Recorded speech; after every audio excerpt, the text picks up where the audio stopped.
combination of all those resources to get it done, and then the public and the private sector working together on permitting reform.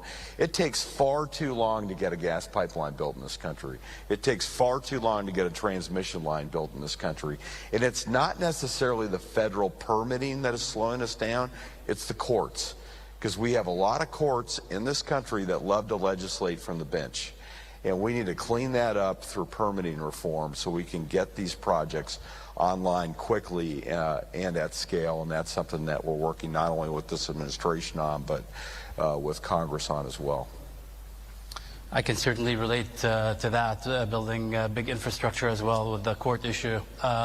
Ruth, you're obviously a big customer for all this energy infrastructure, but at the same time, you've taken your own initiatives to build the generation capabilities. Maybe share your perspective on what could be done differently to unlock this opportunity. Well, I very much agree with both comments. The core issue is the U.S. is underinvested in energy capacity and the infrastructure that's needed. We're net investors in adding capacity when we build a data center. We think that's a core part of what we should be doing so that we are net contributors to the communities in which we build. We, in fact, just closed on an acquisition of Intersect Power yesterday. Very excited because what that's enabling us to do is build energy capacity as we're building data centers, and so again, continuing to add. I think the other really important point is what incrementally we and others do to protect affordability. And there's a very important piece of work Lawrence Berkeley National Labs released last year where they looked at data centers and their impact on energy affordability and found actually states without data centers have seen electricity prices increase faster than states with data centers on average, and the assessment is that's because data center workloads enable better amortization of the fixed costs. That's one important point, but our view is that we need to do more than that when we're entering any state, when we're building data centers. So we're committed to investing not only in 100% of the energy that we use, but very importantly, to their points, the infrastructure required to support that growth, whether or not we use that infrastructure. And I'm going to quote Secretary Wright, because we're doing this around the country, but importantly, last year when we announced in Georgia that we're approaching it this way, invest in the energy that's needed, really immunize ratepayers. The CEO of Georgia Power said, as a result of the way Google comported itself, the choices around execution, they can hold ratepayers, the rate base flat for the next 3 years. And Secretary Wright, your comment on the back of that was really important. You said, done right, the addition of data centers can actually add resilience to the grid and protect affordability. And I think that done right part is what's really guiding us on everything around adding capacity and protecting affordability. Mm-hmm. So Secretary Wright, as someone who lives and breathes energy, I see how these data centers can help reduce costs for consumers. But if I'm not an energy expert and I'm one of those consumers, what can we do as an industry and as government to make sure that these benefits are more obvious to the ordinary person?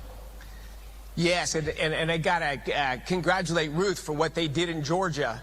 A similar deal was done in Alabama, also a 3-year rate freeze. The state of Indiana a few weeks ago filed to the Public Utility Commission for a rate decrease, and that's in nominal dollars. When you keep nominal dollars flat, that's a slow decline in real prices for electricity.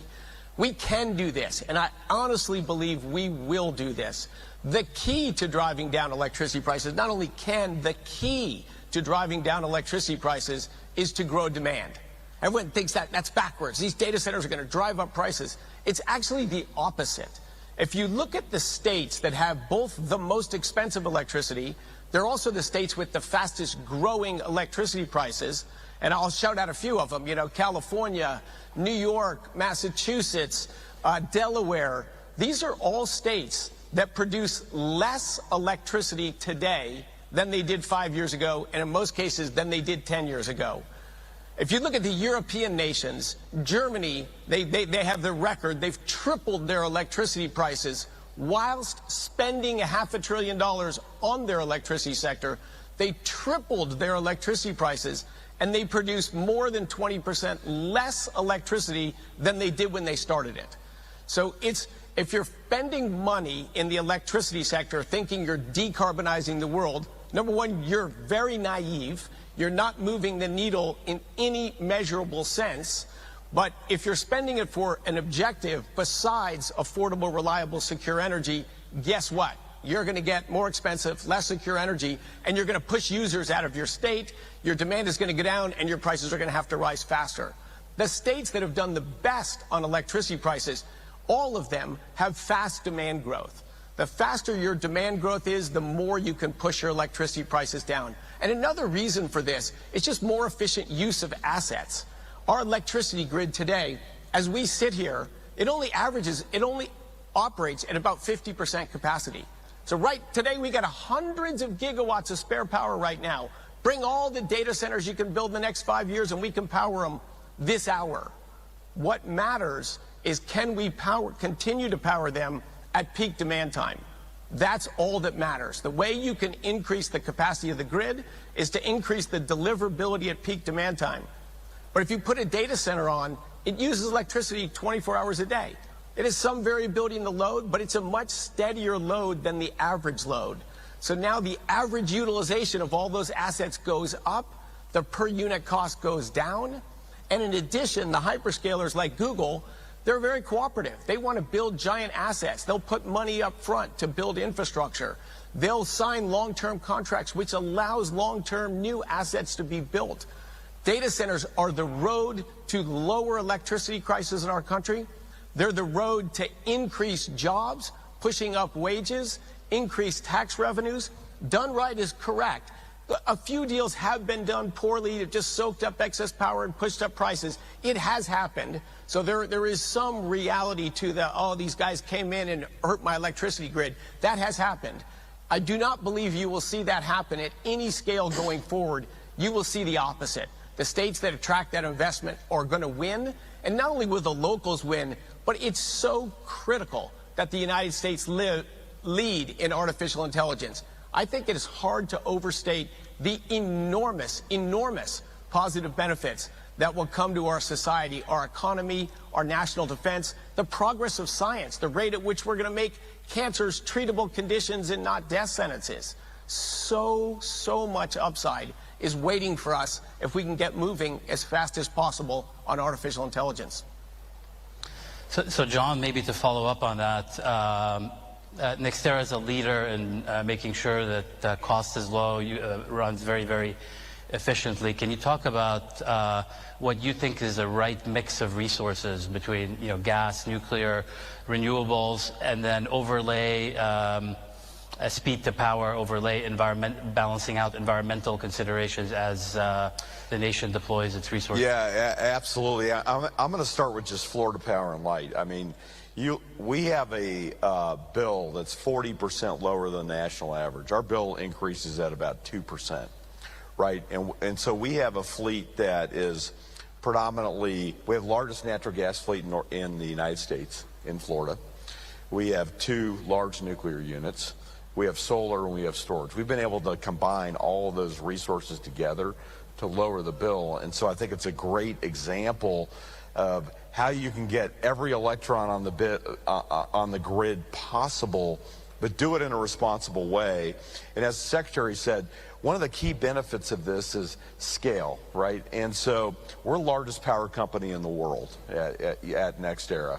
We're in 49 states. We're going to invest $500 billion between now and 2035. We're really going to help drive American energy dominance across this country. But scale matters.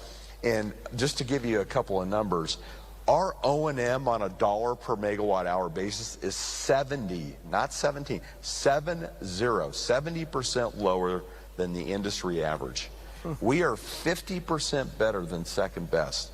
And that's because of the way we run our fleet so effectively, utilizing the scale benefits, the buying power, the efficiency at which we operate.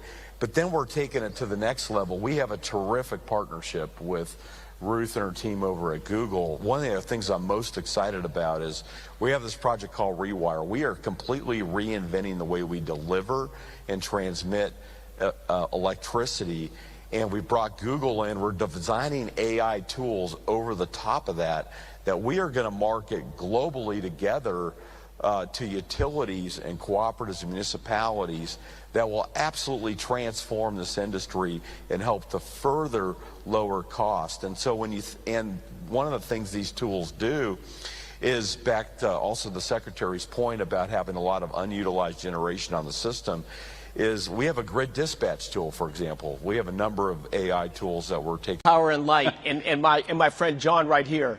Florida has been just outstanding. If you look back 15 years ago, electricity prices in California were a little higher than Florida, 10 or 15%.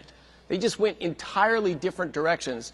Today, electricity in Florida is less than half of the cost of electricity in California, and they produce they produce 20% more electricity in the state of Florida than they do in California. Lower costs, higher reliability in a state that's in the center of Hurricane Alley. Like, high electricity prices are a political choice. They're not required, they're not imposed on you, they're a political choice, but smart decisions, great operations, smart technology deployment. Florida is an outstanding case example that even when the world went off track a bit the last 20 years, Florida did not. And congratulations. Yeah, thank you.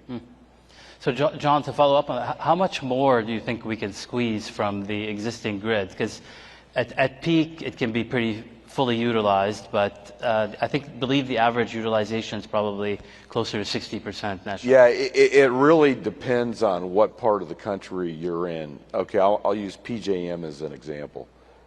PJM is not a good situation, right? And you've seen the administration step in on this, thank goodness, right? And working with 13 other governors in PJM on how to change that capacity market to incent and attract new generation. Because that capacity market's broken, it's not working today. So PJM is one where it's short generation. I mean, we have issues there. We have got to find a way to attract new generation investment. So PJM would kind of be at the opposite of the spectrum. ERCOT, you have a lot of excess generation that's available, at different hours of the day. And so if you can have these kinds of tools available to make sure that we're maximizing the amount of gas, the amount of coal, all sources of generation on the grid at any one time, that's going to be extremely important. And I think it's really got to be in all forms of generation approach. We take a very pragmatic approach to it, which is just, let's get every electron on the grid that we possibly can. Let's do it at the lowest cost possible for the customer. One of the things that could really help PJM right now, for example, is storage, because storage is really quick to deploy. I mean, you can deploy storage in 12 to 15 months if you put it on the right pocket of the grid, you alleviate congestion, you free up that transmission grid to be able to deliver more electrons at a lower cost. We're doing the same thing across the country. And so battery storage is going to be a huge part of that solution, but it's got to be all forms of generation because there's speed to market differences between the choices. And that's that pragmatic solution that we're bringing. We do it in Florida. We're taking exactly what we've done in Florida, which has been a great formula between gas and nuclear and solar and storage, and we're rolling that out through the rest of the country. Mm-hmm. And Ruth, with Project Tapestry and also Google, the conventional wisdom is data centers aren't that able to shift their load from region to region, but Google, my impression, has been a leader in figuring out a way to do that, to support the grid where it needs support. Can you tell us a little bit more about that initiative and where you think it could be heading? Yeah, absolutely. I think I put that in the bucket of everything we're doing to increase capacity at speed, which clearly the country needs. So what you're talking about is how are we looking at technology as part of unlocking capacity?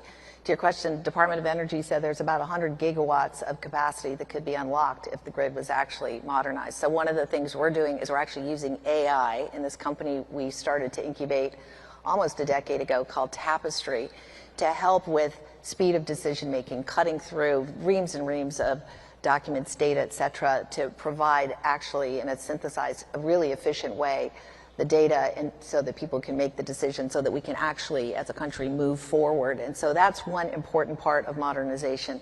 Demand response is the other, and I think Secretary Wright commented on this. It's imperative in times of extreme weather events, heat and cold, in our view, that we move our workloads out of the way to other data centers to create room for the community. And so that's called demand response, something that Google pioneered. Again, it's the application of technology to addressing some of the pain points. That's part of a suite. I've already said we add energy capacity, we invest meaningfully. Like, we added 7,600 megawatts of energy capacity in Texas alone because we know we're building there. We're continuing to do more of that, build the capacity needed. That is enough to actually, for millions of homes in Texas. I think it's over 2 million homes in Texas. That's one part of the solution. The other part is just investing meaningfully to push the frontier on what are energy sources, to John's point. We're blessed as a country to have a substantial volume of energy sources that we should be untapping. We're working on something jointly, which we're excited about, in Iowa. It's reopening the Duane Arnold nuclear facility. Our country is not where it should be with nuclear energy. The fact that China and many other countries are far ahead of us says that this, you can look at it as a problem or an opportunity, and as one of my colleagues always says, Houston, we got an opportunity. So this is an opportunity. We need to massively accelerate the pace at which we're deploying nuclear, and we're really proud of what we're doing with NextEra, and this is going to open soon. This is a fast way to get to market. On top of that, we're investing in deploying in solar and other sources. We've done a lot of innovation in advanced geothermal and battery storage, announced something last week in Minnesota that we're really proud of. So these are all under the umbrella of what can we do if we want to be serious about this collectively to massively increase capacity, and the solutions are here, which is what makes it exciting. Secretary Wright, there's a bottleneck for new gas turbines.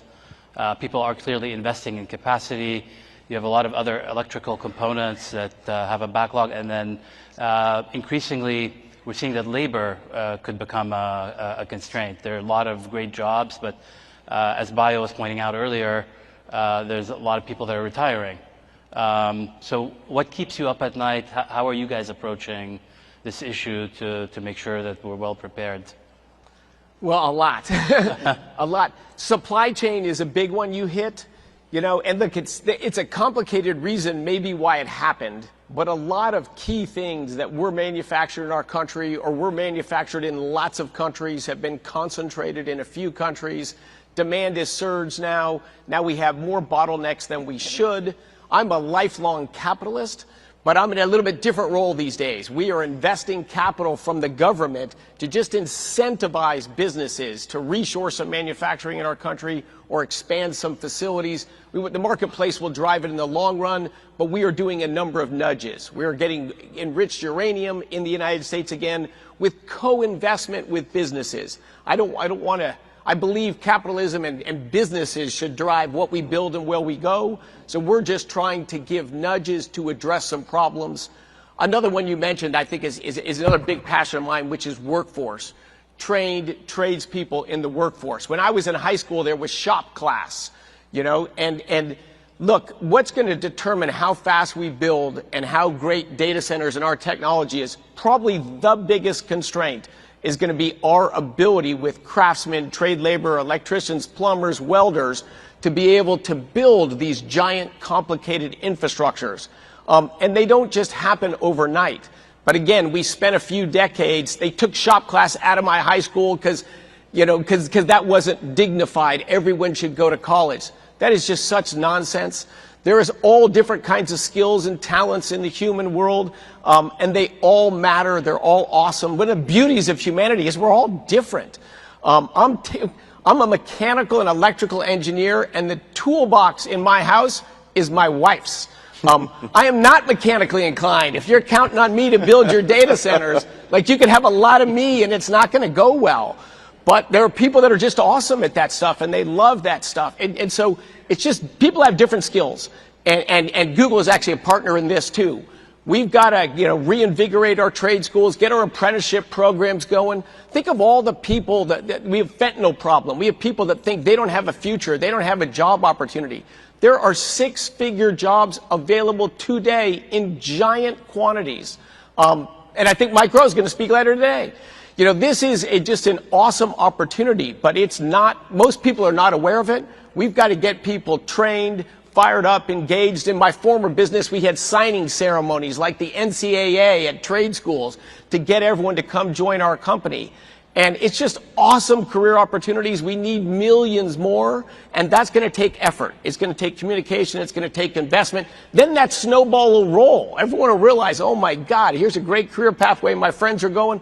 I want to do that way too. But we've to a bit choked that off the last 10 or 20 years, or 20 or 30 years, and we're feeling the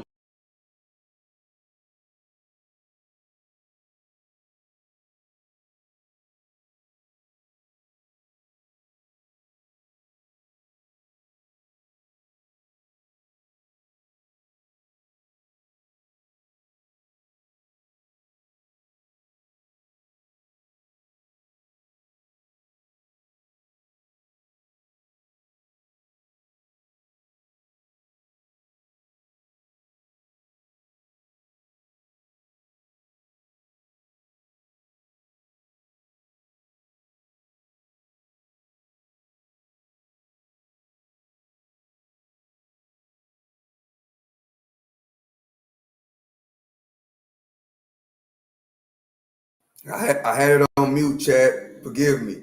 So, XDS. Hello, Chocolate Man. Hello. Cindy said hi. Hey, Cindy. Graham031 says, didn't Iran just want nuclear energy? Y'all killed the leader. Home energy in America is a scam. Well, in my opinion, this is what I'm thinking. Thank y'all for joining me, chat. I am your host, the one and only Stock Sniper. This is my opinion. If, okay, we killed the leader of Iran, Ayatollah.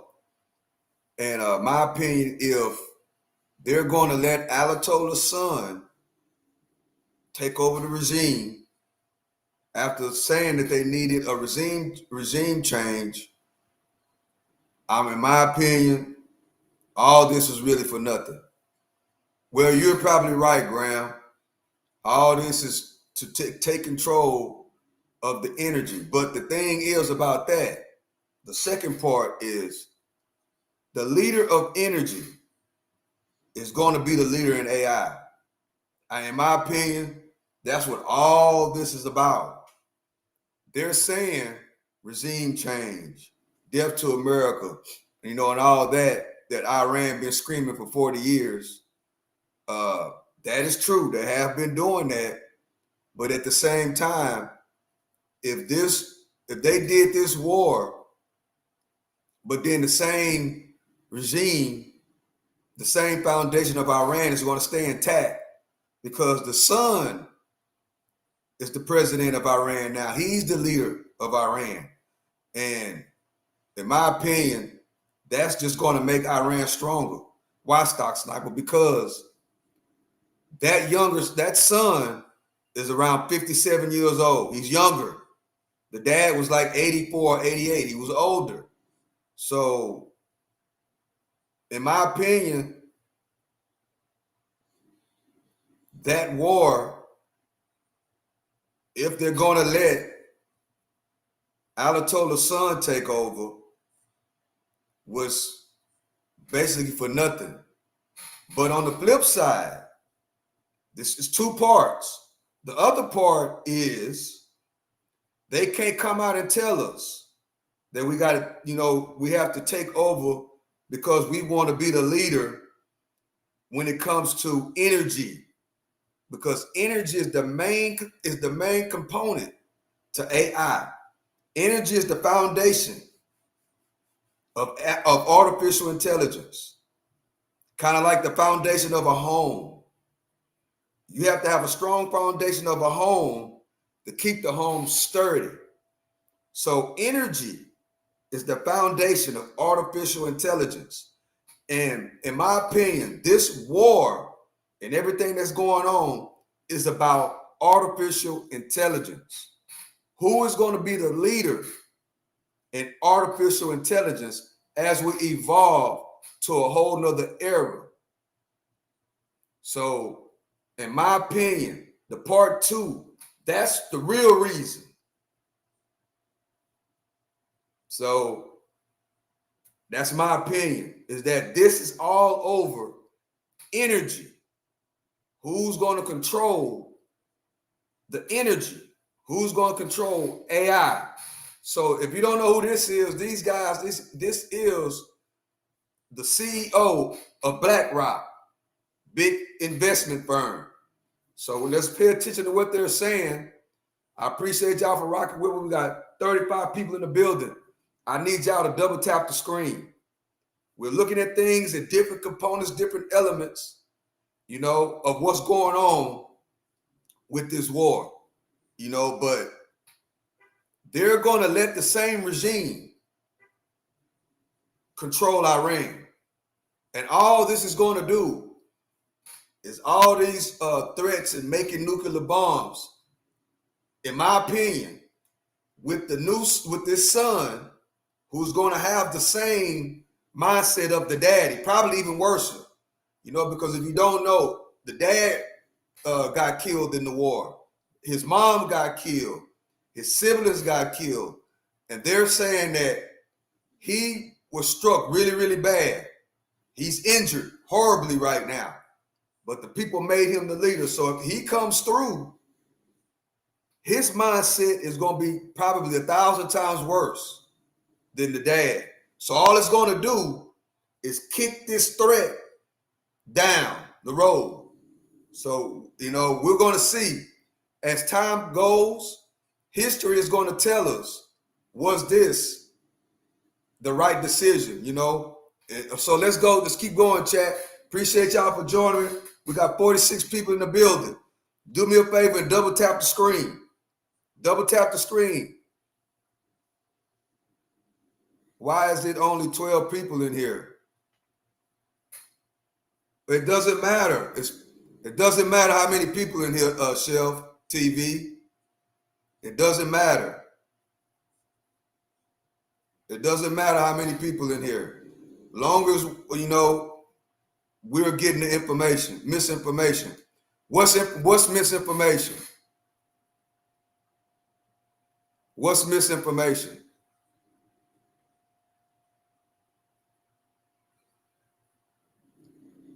But that his mom is alive. Well, if his mom, clear it up then. Clear it up. But I know that the dad got killed and a lot of people got injured. My reporting is, what I heard is the dad, we know the dad got killed, the mom got killed, and I think a few of his siblings got killed. So you're saying the mom didn't get killed. I'll go do and check it out. But from my understanding, just about his whole family got wiped out. That's the point. That's the point of the thing, is that the most of the family got wiped out. So if she's alive or if she's not, the point is that majority of the guy's family got taken care of during this war. And the point is, the main point is that this regime change is probably going to remain the same. That's the main point. I'm here to get your numbers up. Chevy, I mean, I appreciate you being here, but you got to understand about me, numbers, I really don't be concerned about numbers. I'm concerned about getting the information out. You know, if the numbers are low or if the numbers are high. I'm not a YouTube numbers guru. That's what you got to understand, Chef TV. I am not your average YouTuber. Please understand that about me. I'm here to get the numbers out. I'm here to get the information out. That's what I'm here for. I'm here to get people to understand what's going on.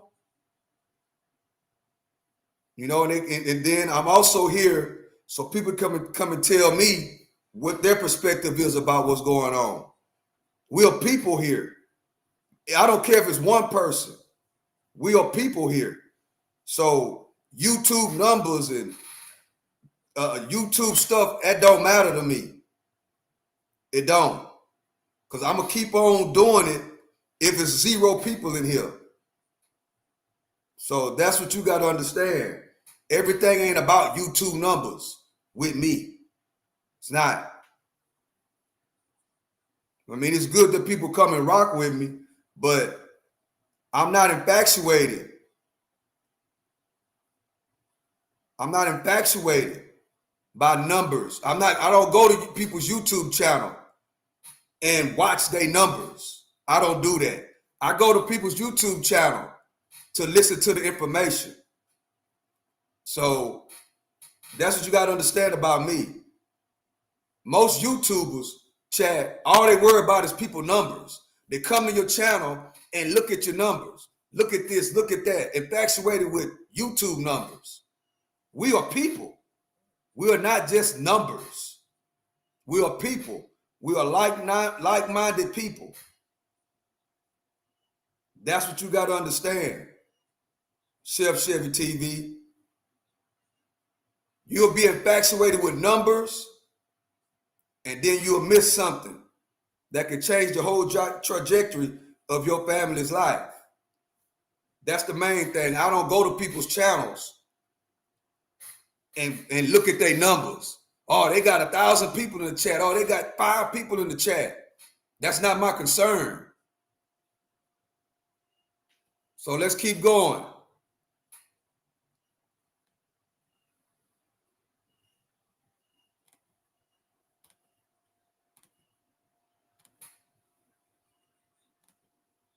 Just like when I go look at your channel, I don't go look at your channel and stalk your numbers. I don't do that. I go to your channel to participate in what you're doing. Like you have the things up where you can see if you poor, rich. I participate in what you got going on. I'm not concerned about your numbers. I'm into what you're doing on your channel. That's why I check you out, Chef Chevy. I don't go over there and stalk and look at your numbers. I'm actually into what you're doing. I can't stand YouTubers that do that. Go and stalk other people's numbers. Bro, it's not about numbers. It's about the information.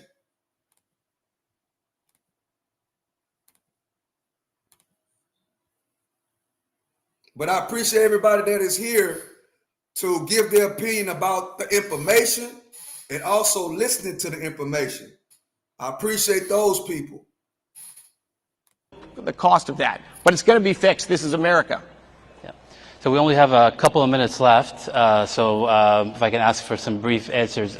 Ruth, what does success look like in the next 3 years? Success is building out the grid, having the energy capacity so we can deliver the upside. But I want to really build on this very important point about talent and labor across this country, because I think it is a critical part. Part of the upside is people seeing that they have kind of opportunities are increasing as we continue to build out the infrastructure. And that's in part on everything that Secretary Wright said about delivery of better education and healthcare, the economic upside. But very importantly, it's also seeing the job opportunities that are coming and the job opportunities that are here today. We started an electrician training program a year ago.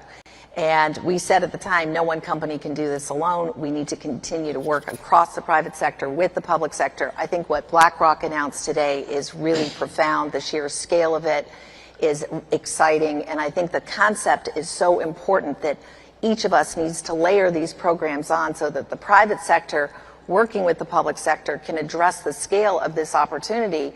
Jobs across America, electricians, welders, HVAC, Bio said it well this morning. These are here today. And I'll say whenever I go to a state and we talk about a data center opening, I was in Iowa, Arkansas, Oklahoma, and beyond, we will do a groundbreaking with the electrical worker in that community, because what it does is immediately bring to life the fact that the training programs are there. They're already on the ground. They create as you said, very high-paying, attractive jobs. Come join us. And so I think the notion that anybody out there who wants to be part of an electrical training program, we need to continue across the country to expand this and to take it to other areas. But the solutions are here, and there is a shortage of people. These are high-paying, exciting jobs. So I think success is delivering this and the United States continuing to lead as we are in models and chips. We need the energy infrastructure and we need the deployment, and then we will win. Great. I'm told we're running out of time, but really appreciate our panelists. Please join me in thanking them for a very insightful, candid panel. Good.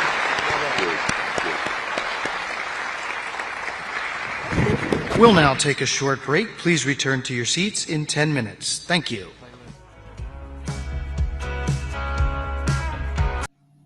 All right, chat, that was a little bit of good information. That segment is over. I hope y'all got some information out of that. That's what I'm hoping. Let's go over here. New year means reset, sleep. Go right here. Wait. Okay, I got that set up, chat. Good afternoon, everyone. Let's begin with some scheduling updates. Tomorrow, President Trump will travel to the great states of Ohio and Kentucky, where he will tout his economic victories and detail the administration-wide efforts to continuing lowering prices to make everyday life more affordable.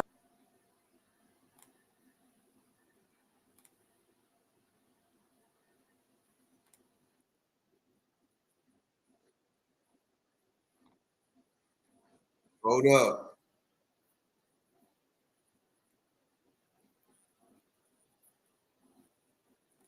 That we've had typically what are your safety sectors, like staples, just not performing. People are not going into that. Materials are also down, which maybe is not surprising.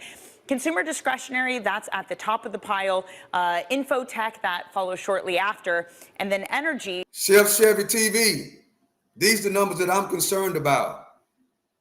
Everything else is just on the back end. You talking about YouTube monetization? That's the back end. These are the numbers that I'm concerned about right here. So again, the picture you've gotten of what traders are fleeing to when crisis, volatility comes up, it's not staples, it's not healthcare, it's software and info technology, Matt. All right, it is a very interesting picture to say the least, and it gets more interesting when you factor in Oracle's earnings. It gets a much needed boost from cloud sales and holds its AI spending plans where they are, so that it didn't increase CapEx plans on AI. That's what the market is happy about. But remember, this is a stock that before today had fallen more than 50% from its high in September. It's a company that has turned to negative free cash flow, burning $25 billion in the last 4 quarters, including 11 in Q3, and it has to pay a lot for that capital. We'll talk to Anurag Rana about it next from Bloomberg Intelligence. This is Open Interest.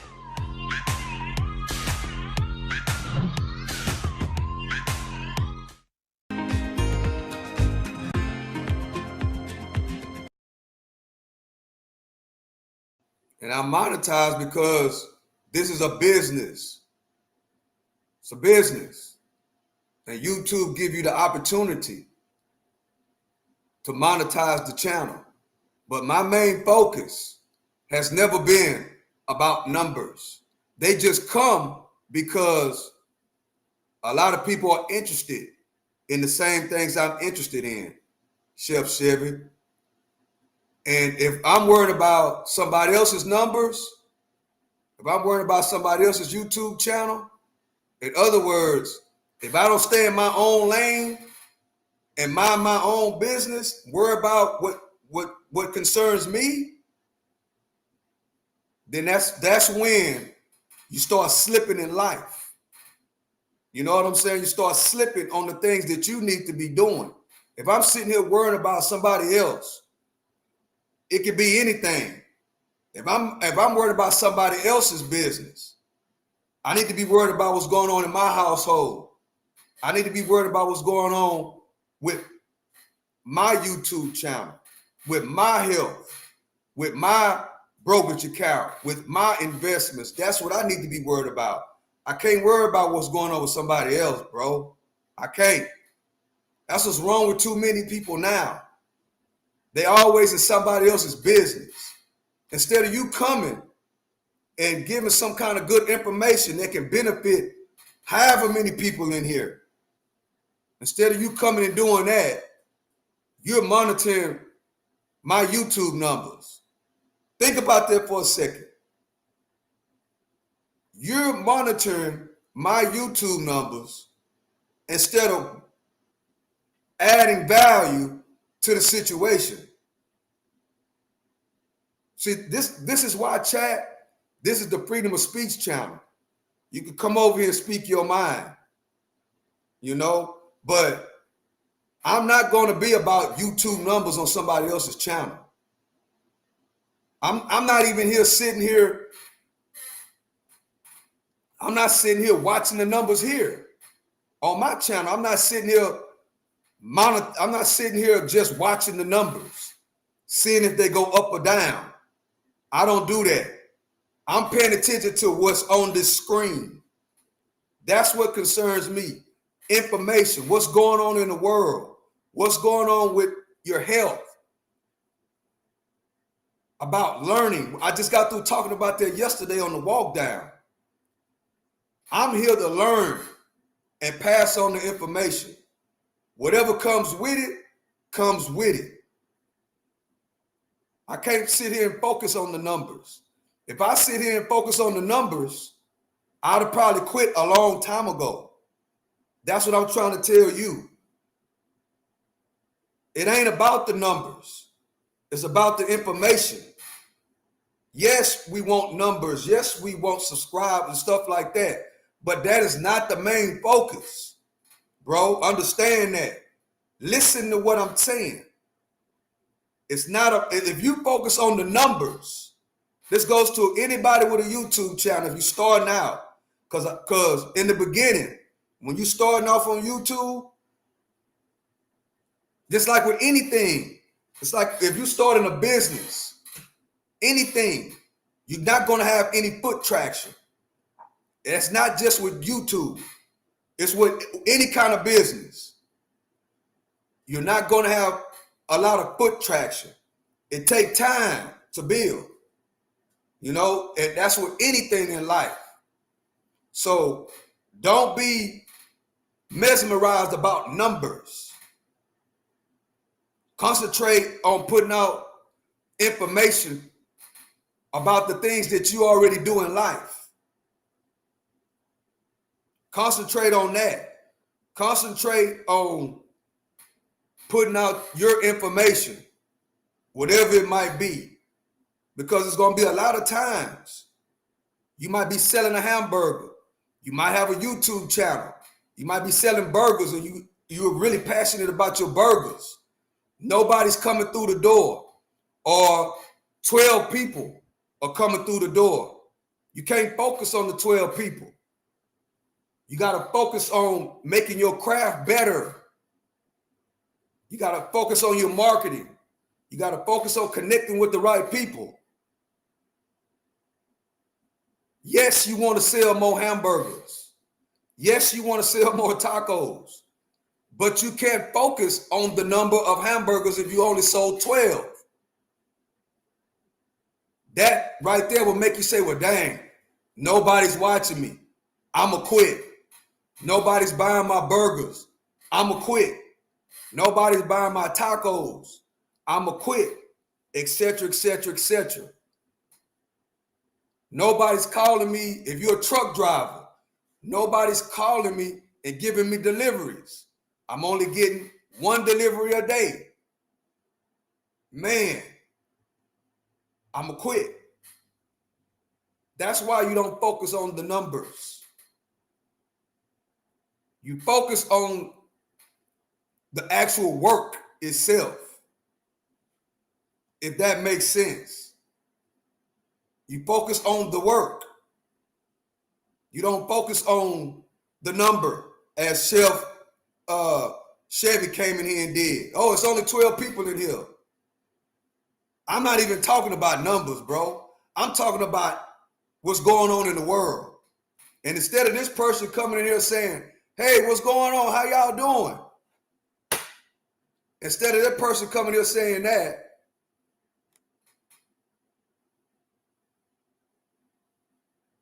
then coming in and say, hello, how you doing, sir? First thing chefs coming in and say, why is it only 12 people in here? Not even understanding that we are watching investments. Not even understanding that. Not even understanding what the information is.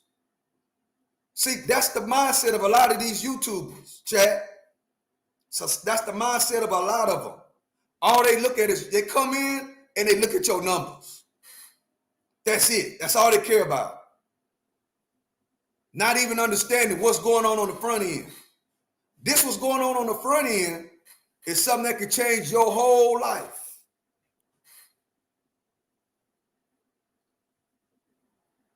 I don't understand it. Yeah, I understand it perfectly. People are lost in the sauce.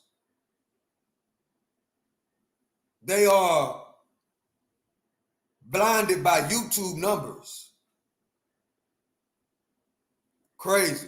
So in my opinion, as being, the older person that I am, don't focus on YouTube numbers, Chef Chevy. Focus on putting out the content. Focus on doing things that you like to do. And the rest gonna come with it.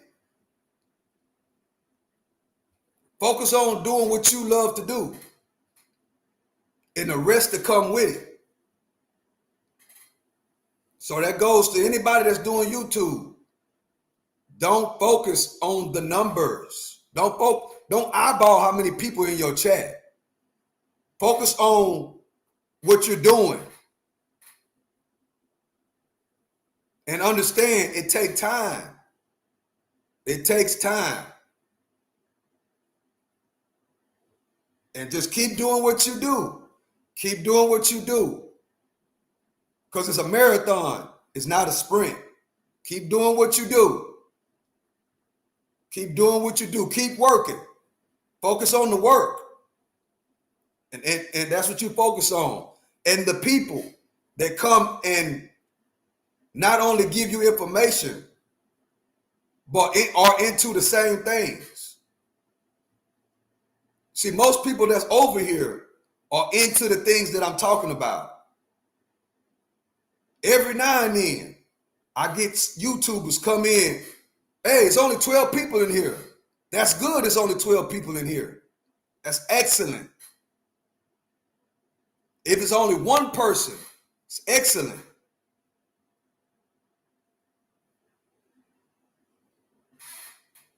So let's keep going, chat.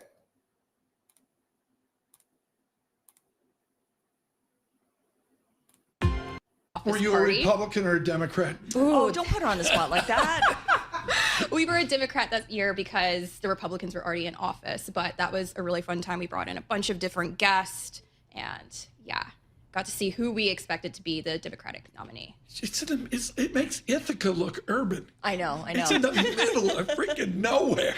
Exactly. Fantastic. Avalon, it's so great to have you here in studio with us. Avalon Purnell of Bloomberg News. She covers equities here for us. And of course, for more conversations like what you just heard, be sure to subscribe to our Stock Movers Reports, where we offer 5-minute audio reports on the biggest winners and losers in the stock market. Subscribe to Stock Movers on Apple Podcasts, Spotify, or anywhere you listen. One reason I would argue stocks are kind of meh today is because we got this CPI report from February that really didn't tell us a whole lot, mainly because it covers the period before the start of the war in Iran. We had data that showed headline and core inflation slowed month over month. On a year-over-year basis, they kind of pretty much stayed steady. Yeah, well, to see, it's a CPI report, and there it was. Ira Jersey joins us now. Mark was brutal. Your producer says, Tom, no soccer talk. Yeah, well, we don't do soccer in the 10 a.m. hour. We do it with hockey. Bloomberg Intelligence Work. Ira Jersey joins us here. Ira, one of our guests earlier this morning said, look, get used to 3% inflation. Does a war model up 0.5%? Like, do we go from 2.4 where we're going to embed in 3% inflation? Well, what's really interesting is that if you look at the oil futures curve, we're not pricing for oil to stay anywhere near $90 a barrel for the next year. So what happens is you get this spike, right? You get another 3, 4, 5 tenths over the next couple of months on the headline anyway, and then you wind up assuming that the oil futures market is realized. You wind up back where we were basically in January about a year from now. So you get the spike and then it comes back down. For the Treasury market, one of the things that we noted in a couple of notes over the last couple of days is that the front end, so 2-year tips and 5-year tips, when they price inflation, they price it based on where oil is now, not where they think oil is going to be a year or two from now, according to the market. So I think that that's pretty interesting because we have these dynamics where people buy these inflation hedges when inflation seems like it might be going up, and then most of the time it's not realized. And I think that that's an important consideration when you're thinking about the pricing of these instruments. Ira, how much do you pay attention to the futures curve for oil? Because, yes, we see oil prices for the front month spiking and then pairing some of those gains. But if you go out 6, 7 months and you look out to later on, it comes back down. And I wonder how much of that interest rate strategists, interest rate traders are factoring in. Well, that's my point, Scarlett. Traders aren't quite factoring this in, at least not to a very significant degree. Right. And you've seen that in where 2-year inflation swaps, for example, they spiked 50 basis points or so, but we are expecting then inflation over the next decade to still be 2.5-ish%, a little bit under that. So it's not like you've seen this massive sustained increase in inflation expectations. But we do look at the futures curve all the time, particularly oil, because for headline inflation, that's very important. So when we model what is inflation going to be over the next 12 months, we do say, okay, under the scenario where oil futures are realized, what does that do? And then we say, okay, do we think that that's real or not? Okay, given uncertainty and given, Axios just has President Trump headlines out that everything's fine. Ira Jersey, what do our big banks do? You've actually been on the desk where senior management, they never talk to Ira Jersey, but they call up and they say, what do we do? Ira Jersey, what do our Big 10 banks do given war? Yeah, I was on a risk committee, actually, at a big bank that no longer exists. But for no fault of my own, by the way. That worked out. Just to make that clear. I was here when that happened. So when you think about the risks and how much risk do you want to take, banks in a situation like this, they don't mind treasuries so much. It's what other risks do you have in things like credit, or are we exposed to companies, whether it's on the equity or credit side, in countries that are being affected by this upheaval and turmoil. And those are the types of things that you end up looking at. And then with treasuries, you wind up saying, what's the risk? Okay, we thought that the deficit was kind of going to be flattish this year. Well, now that we have to replenish stockpiles of weapons, and we might have new weapon systems and things like that we have to purchase in order to if this war continues for a long period of time, well, that's an extra $50, $100, $150 billion in treasury supply. That does have a modest effect. I mean, the elasticity of treasury demand is actually pretty solid, where the more supply that'll be absorbed, but it will have at least a modest impact on price, and that's one of the reasons I think you've seen Treasury yields remain a little bit higher than they were before the war started. Is this supply concern? Elasticity on a Wednesday? Yeah, well, it's just too much. Ira. Well, I can't do it on Fridays. Come on. Ira has to live up to his reputation. So, Ira, when it comes to the core PCE data that's coming out on Friday, is that just going to be dismissed by the market in the same way that today's CPI report was dismissed? And we don't have any Fed speak to kind of key off of because they're in their blackout period until the FOMC decision next Wednesday. Yeah, I think that the PCE data, everyone's going to look at it, we're going to parse it, but it's pretty old data at this point, and we have most of the components because we have the relevant CPI and PPI reports, which is where most of the data for the PC deflator comes in from. What I'll be looking at when we get the personal consumption data is not the inflation components, but I want to see the income and spending reports, right? Where are people spending their money? Because my fear with what's going on in the energy complex and the like is that the higher oil prices are going to act like a tax on the consumer, and will there be sectors that are going to be hit and because people have to spend more money on gasoline or airfares or whatever else that they're doing, and not necessarily spending money on some other services and some of the components of spending that have really been buoying the economy over the last couple of years and really keeping things pretty stable. It's not goods, right? Like ironically, goods prices are kind of flat. It's all been services. It's all been services. All right, Ira Jersey, thank you so much. Bloomberg Intelligence Chief U.S. interest rate strategist on the latest CPI data, which in the end is pretty much old news given that it happened before the war in Iran began. Thank you so much. All right, Bloomberg Intelligence here with Scarlett Fu and Tom Keene. He is in for Paul Sweeney. We have a mixed equity print right now with the S&P higher by 0.1%.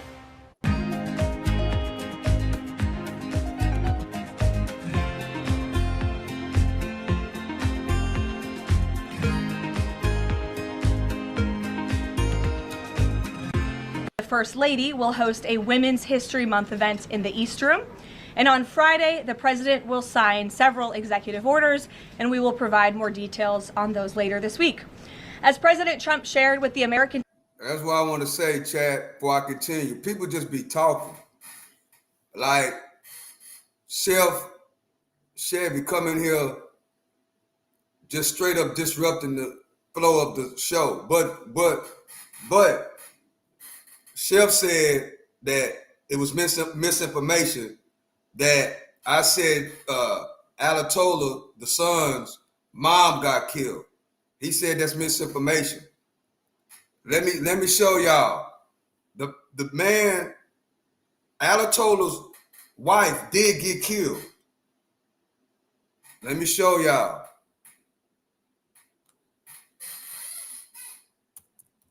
That's why you gotta, man, people come in and just disrupt, don't even know what's going on.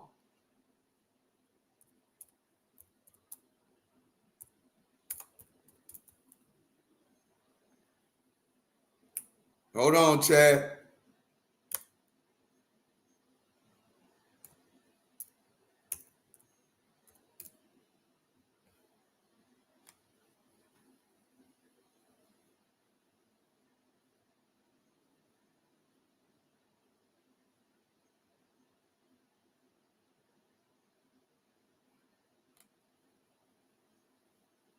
Here we go.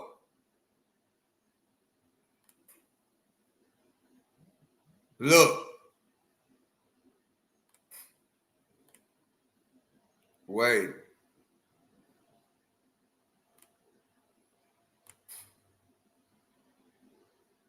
There it is.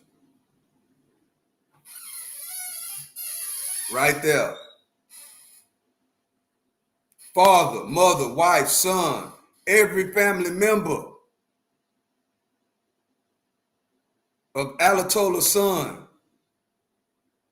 He lost his whole family in this war. You see? Now, Chef Chevy come over. See, that's what happens when you pay attention to the wrong things, Chad. When you pay attention to things that don't even matter, like how many people are on somebody else's YouTube channel, you see what happens? Perfect example. I sit here and said that man lost his whole family, which I knew that already. You got somebody coming here specifically to misdirect the flow of the channel. Misinformation. I didn't know what I was talking about. Okay, look. Instead of worrying about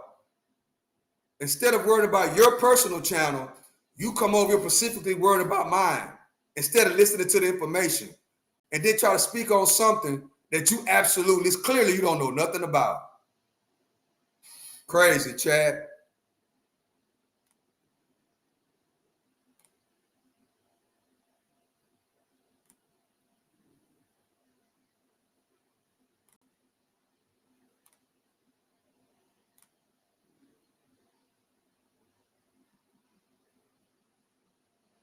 Yeah, dude, the blitz. Crazy. But we just use them as what we do. That's why I like it when it goes down like that. We use them as a teachable moment. That's what I like about it. We use them as a teachable moment. I like when people come in here and do that. That's why this is the Freedom of Speech channel. So we can take them and use them as teachable moments. That's why, Chad, you're supposed to stay in your, that's a perfect example of why you have to stay in your own lane and mind your own business. And that's why a lot of these YouTubers, they act like they know something and they absolutely don't know nothing. Why? Because they're too focused on numbers, YouTube numbers and subscribers and all this stuff. They too much focused. They are 100% focused. 100% focused on infatuation with YouTube numbers. Now, of course, you're going to worry about the numbers, but you can't be 100% where when you come to a channel like this, that's about growth and development. First thing Chef Chevy said, and it's only 12 people in the chat. Worrying about somebody else's business. Meanwhile, don't have a clue what's going on in the world. Think they do, but absolutely don't have a clue. Taking Epstein out of the picture, correct. And absolutely don't have a clue of what's going on in the real world. You have somebody that comes in the chat room worrying about how many people is in the chat instead of worrying about and getting the information down and then question what we do here every single day. Crazy work. So I just had to go because some of these people, they only go by what Google say. I said here and told you, the whole Alatola's family, his wife and some of his kids got wiped out. His son is the new leader. That son that's the new leader right now lost his mom, lost his dad, and lost a few siblings. You got somebody that's concerned about somebody else's YouTube numbers come in and go try to and say that's misinformation. Don't know nothing about what's going on. Why, Stock Sniper? Because they're too concerned about the wrong numbers. They're 100% concerned. All they care about is who's watching somebody else's channel. That's crazy, bro. That is crazy. That's why, Chad, I say every day, every single day I say this. You have to stay in your own lane and you have to mind your own business. When you worry about what's going on in somebody else's house, when you worry about what's going on with somebody else's business, it takes your focus off what's really going on. You cannot worry about somebody else's business and think your house is going to be in order. It don't work like that. And that right there, Chad, was a prime example of what we talk about every single day on this channel. So thank you, Chef Chevy, for coming in and being the case study 101 on what not to be. Thank you. So let's keep going, Chad. People last night.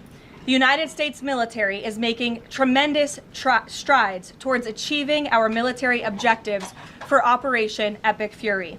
10 days in, this campaign has been a resounding success thus far, and America's warriors are winning this important fight at an even faster pace than we anticipated.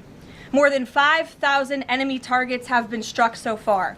Iran's ballistic missile attacks are down more than 90%, and their drone attacks are down by approximately 85% since the start of Operation Epic Fury. The United States is also annihilating the Iranian regime's navy, and we have destroyed more than 50 Iranian naval vessels, including a major drone carrier ship. None of the regime's vessels are operating in major regional waterways, and the Iranian Navy has been assessed as combat ineffective. The trend is clear.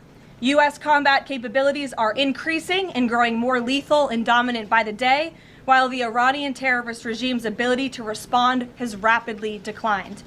Now, the U.S. military is moving to dismantle Iran's missile production infrastructure. Our incredible B-2 bombers recently dropped dozens of 2,000-pound penetrator bombs on deeply buried missile sites. Last night, President Trump reiterated his commitment toward keeping oil flowing through the Strait of Hormuz so the United States and all of our allies can receive their energy needs. President Trump will not allow rogue Iranian terrorists to stop the freedom of navigation and the free flow of energy. Let me be clear. It is a good thing to wipe out terrorists who indiscriminately target civilians and attempt to hold the global economy hostage, and President Trump should be commended for doing so. As the president made unequivocally clear to the remaining elements of this terrorist regime in his statement yesterday, if they do anything to stop the flow of oil or goods within the Strait of Hormuz, they will be hit by the world's most powerful military 20 times harder than they have been hit thus far. Moving forward, the stated objectives for Operation Epic Fury remain the same. Destroy the terrorist regime's ballistic missiles, raise their Iranian missile industry to the ground, ensure their terrorist proxies can no longer destabilize the region, and ensure that Iran never obtains a nuclear weapon. President Trump remains confident these goals will be accomplished in swift fashion. As for the oil, President Trump fully expected the rogue Iranian regime to try and disrupt the global markets. That's why President Trump and his energy team have been planning for this long before the strike and have moved quickly to address these temporary disruptions. Thus far, the Trump administration has offered political risk insurance to tankers operating in the Gulf. The Treasury temporarily waived certain oil-related sanctions, and the Commander-in-Chief has offered the U.S. Navy to escort tankers when necessary. The president and his energy team are closely watching the markets, speaking with industry leaders, and the U.S. military is drawing up additional options following the president's directive to continue keeping the Strait of Hormuz open. I will not broadcast what those options look like, but just know the president is not afraid to use them. Rest assured to the American people, the recent increase in oil and gas prices is temporary, and this operation will result in lower gas prices in the long term. Once the national security objectives of Operation Epic Fury are fully achieved, Americans will see oil and gas prices drop rapidly, potentially even lower than they were prior to the start of the operation. And we will live in a world where Iran can no longer threaten the United States or our allies with a nuclear bomb. On another matter here at home, President Trump is urging Congress to pass the Save America Act, one of the most critical pieces of legislation in our nation's history. The Save America Act is overwhelmingly popular with all Americans because each provision is rooted in common sense. The Save America Act has 5 simple requirements as requested by the President of the United States. Number 1, voters have to show ID to cast a ballot in an American election. Very simple. 90% of Americans, including more than 80% of Democrat voters, agree with this. Number 2, the Save America Act will require all voters to show proof of citizenship in order to register to vote in American elections. Again, this is popular and rooted in common sense. Only American citizens have the right to vote in American elections. But after Joe Biden and the Democrats allowed tens of millions of illegal aliens into our country, it's more important than ever to ensure that only American citizens are registering to vote on our nation's voter rolls, and Congress needs to pass this. Number 3, the Save America Act abolishes the incredibly unsecure practice of universal mail-in ballots, which throw the door wide open for fraud. Importantly, the Save America Act maintains exceptions for Americans to use mail-in ballots for illness, disability, military, or travel reasons. The bipartisan 2005 report of the Commission on Federal Election Reform, chaired by, of all people, former President Jimmy Carter and former Secretary of State James Baker, concluded that, quote, absentee ballots remain the largest source of potential voter fraud, and it is time for Congress to finally address this. Number 4, the Save America Act permanently bans men from competing in women's sports. President Trump signed a landmark executive order upholding the promise of Title IX and ending this dangerous and unfair practice. But now it's time for Congress to codify this into law. Number 5, the Save America Act bans transgender mutilation surgery for children. Again, President Trump signed a common sense executive order to do this and kept his promise to the American people, but now Congress needs to do the same and codify it. It's well past time for Democrats in Congress to stop perpetuating the radical and false claim that you can somehow change a child's sex. You cannot. Passing the Save America Act is the most important thing that Republicans and frankly Democrats can do to strengthen election integrity and protect our democracy. It's what the American people elected Republicans to do, and they must deliver on it as soon as possible.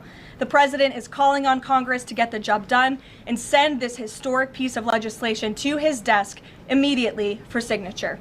So with that today, I will take your questions. Benny, thank you for being here, and why don't you start us off? Thank you, Caroline. So my first question is actually about the Save America Act. So one of the biggest things that the Democrats are saying, the claims that they're making, is that the Save America Act, it would prevent married women from voting in elections or make it harder for them. What do you have to say to those claims? Is there any validity to them, and where do you think they're getting this from? There is zero validity to these claims, and I'm glad that you brought them up, because you have the Democrats who have created this myth, and it has been perpetuated, unfortunately, by many in the mainstream media. Let me be very clear. The Save America Act does not prohibit anyone from voting with the exception of illegal aliens. And the greatest way to disenfranchise American citizens from voting in American elections is to allow illegal aliens to vote, which is what Democrats want to do. We see it taking place in Democrat jurisdictions at the state and local level across this country. So the Save America Act corrects that. And as far as married women who have changed their name, if they're already registered to vote, they're entirely unaffected by the Save Act. And for the small fraction of individuals who have changed their name or their address, they can still register to vote, of course. They just have to go through their state processes to update that documentation. And this is something that the American people, married women, and minorities, and people all across this country who Democrats are insultingly saying cannot do this, they're already doing it every day, going to the Social Security office, going to the DMV, and I think it's frankly insulting that the Democrats are saying that there are certain groups of people in this country who aren't smart enough to update their documentation to allow them to vote. Again, this is a huge myth, and thank you for giving me the opportunity to address it. Of course, and then just one more question about DHS. The funding issue has been 3+ weeks now. I was at the airport this morning in St. Louis, Missouri, and it was early in the morning, and one of the TSA agents, I saw her, she was kind of tearing up, she was crying, and I asked her, I was like, what's wrong? And she was like, I can't make my phone payment, I can barely make my car payment that's coming up. I think a lot in the Beltway, there's so much noise between Democrats, Republicans. It's the Democrats' fault, it's the Republicans' fault. But what is the White House's message to the American people that are struggling because they're not getting that paycheck? It's take away the politics. What do you have to say to those people? President Trump wants the Department of Homeland Security. He wants TSA, he wants FEMA, he wants the brave men and women of our United States Coast Guard to receive their paychecks, and he wants this department to be fully funded and fully reopened. And so to any American out there who is struggling without a paycheck, we know there's more than 100,000 of you across the country. To any American out there who is showing up to an airport and facing incredibly long wait times and lines, call your Democrat member of Congress and tell them to fund the Department of Homeland Security. That's what President Trump wants to do, and it's completely ridiculous that the American people are suffering as a result of these partisan games that are being played by Democrats on Capitol Hill. Thank you. Steve. You said the operation was going faster than anticipated. What is your current timeline for how long the war will last? So look, as you know, Steve, the president and the U.S. military's initial timeline was about 4 to 6 weeks to achieve the full objectives of Operation Epic Fury. Again, to destroy their missiles and their ability to make them, destroy their navy, permanently deny them nuclear weapons forever, and to, of course, weaken their evil terrorist proxies in the region. We know that the U.S. military and our brave warfighters are quickly and expeditiously executing these objectives well ahead of schedule, but ultimately the operations will end when the commander-in-chief determines the military objectives have been met, fully realized, and that Iran is in a position of complete and unconditional surrender, whether they say it or not. Does the president still want Iran's unconditional surrender? Well, when President Trump says that Iran is in a place of unconditional surrender, he's not claiming the Iranian regime is going to come out and say that themselves. What the president means is that Iran's threats will no longer be backed by a ballistic missile arsenal that protects them from building a nuclear bomb in their country. I could make an empty threat, but if I have no actions to back it up, then it's an empty threat. And so President Trump will determine when Iran is in a place of unconditional surrender, when they no longer pose a credible and direct threat to the United States of America and our allies. Adriana. Can you explain why the Energy Secretary posted and then appeared to have deleted a post on X saying that the U.S. Navy escorted an oil tanker through the Strait of Hormuz? Yes, I was made aware of this post. I haven't had a chance to talk to the Energy Secretary about it directly. However, I know the post was taken down pretty quickly, and I can confirm that the U.S. Navy has not escorted a tanker or a vessel at this time, though, of course, that's an option the president has said he will absolutely utilize if and when necessary at the appropriate time. And if this was something that was posted erroneously, could it be because of a staffer? What, I guess, will there be any consequences for this? I know you still have to consult, but just generally speaking. Again, I would defer you to the Department of Energy to answer that question. And if I could just follow up really quickly. Sure. In terms of oil sanctions, the president said that there would be some sanctions that would be lifted. Would those be on Venezuela, Russia? Could you give some specifics there and then timing for that as well? Sure. I know it's something that the Treasury Department and the president's energy team continue to discuss, and they will ultimately consult with the president before decisions are made. I don't have any announcements on new sanctions or the lifting of new sanctions for you today. Alex. Thank you. Reuters has reported that about 150 U.S. service members have been injured so far. Can you confirm that number and elaborate on that? I can't confirm the exact number. I know it's within that ballpark, but I would defer you to the Pentagon for a specific number of wounded or injured thus far. And then secondly, if I can, I wanted to ask about, there was a briefing on the Capitol Hill today, and some senators came out and said they were more convinced than ever that there would be U.S. boots on the ground. Senator Blumenthal said that, in fact. Your reaction to that and any update on President Trump's thinking about it? Look, I would say that Democrats on Capitol Hill are clearly being quite disingenuous. 3 years ago, not a single Democrat voted against the resolution condemning Iran as the world's leading state sponsor of terror. Yet now, with President Trump as commander-in-chief finally taking the action that so many Democrats have called on the commander-in-chief to do for many, many years, to wipe out the threat of a rogue Iranian terrorist regime, now all of a sudden Democrats are playing politics with this long-standing bipartisan policy of the United States, and 53 of them in the House recently voted against the resolution condemning Iran as the world's state sponsor of terror. So I wouldn't take Democrats at their word. As for boots on the ground, the president has talked about this repeatedly. Wisely, he does not rule options out as commander-in-chief. So again, I would hesitate to confirm anything that a Democrat on Capitol Hill says right now about the president's thinking. Garrett. Kellen, you outlined to Steve the military components of what would be involved in ending this war, but it seems like there's a political component too. The president said to Fox earlier today that he doesn't believe the new Ayatollah can live in peace. He made a variety of comments suggesting that he should be involved in picking the new Iranian leader. Is the ending of this war also contingent on Iran selecting a leader that the president finds acceptable? And if so, how is that not the definition of a regime change war? Look, as President Trump has blatantly and frankly stated, it's obviously within the best interest of the United States and the West to no longer have a radical terrorist in charge of Iran, especially as we see their reaction to Operation Epic Fury. They had their missiles turned towards our Gulf and Arab partners in the region. Again, this was a regime that chanted, or still chants, death to America. We look at the way that they are holding the entire world hostage with the restricting of the free flow of energy through the Strait of Hormuz. So the president, I think, is making quite an obvious comment. Again, as for the timeline of the military operations with respect to Iran, we have objectives that we have laid out that the commander-in-chief wants to see achieved. When they are achieved, then it will ultimately be up to the president to end this operation. Okay, so I think you're not exactly addressing my question, though. Is that political objective also necessary for the president to decide to end this war? Look, again, I just told you the objectives of Operation Epic Fury. When those objectives are met, the president will dictate the end of these operations when he deems that Iran no longer poses a credible threat to the United States of America. And again, it goes back to what does that unconditional surrender look like? Iran can talk all they want, and their words will be very empty when we've completely annihilated their navy as we are doing, when we've taken out the threat of their ballistic missile capability, when we can firmly, finally ensure that they can no longer make a nuclear bomb to threaten the United States and our allies and our troops in the region. And that's what President Trump is ultimately seeking to do with respect to this operation.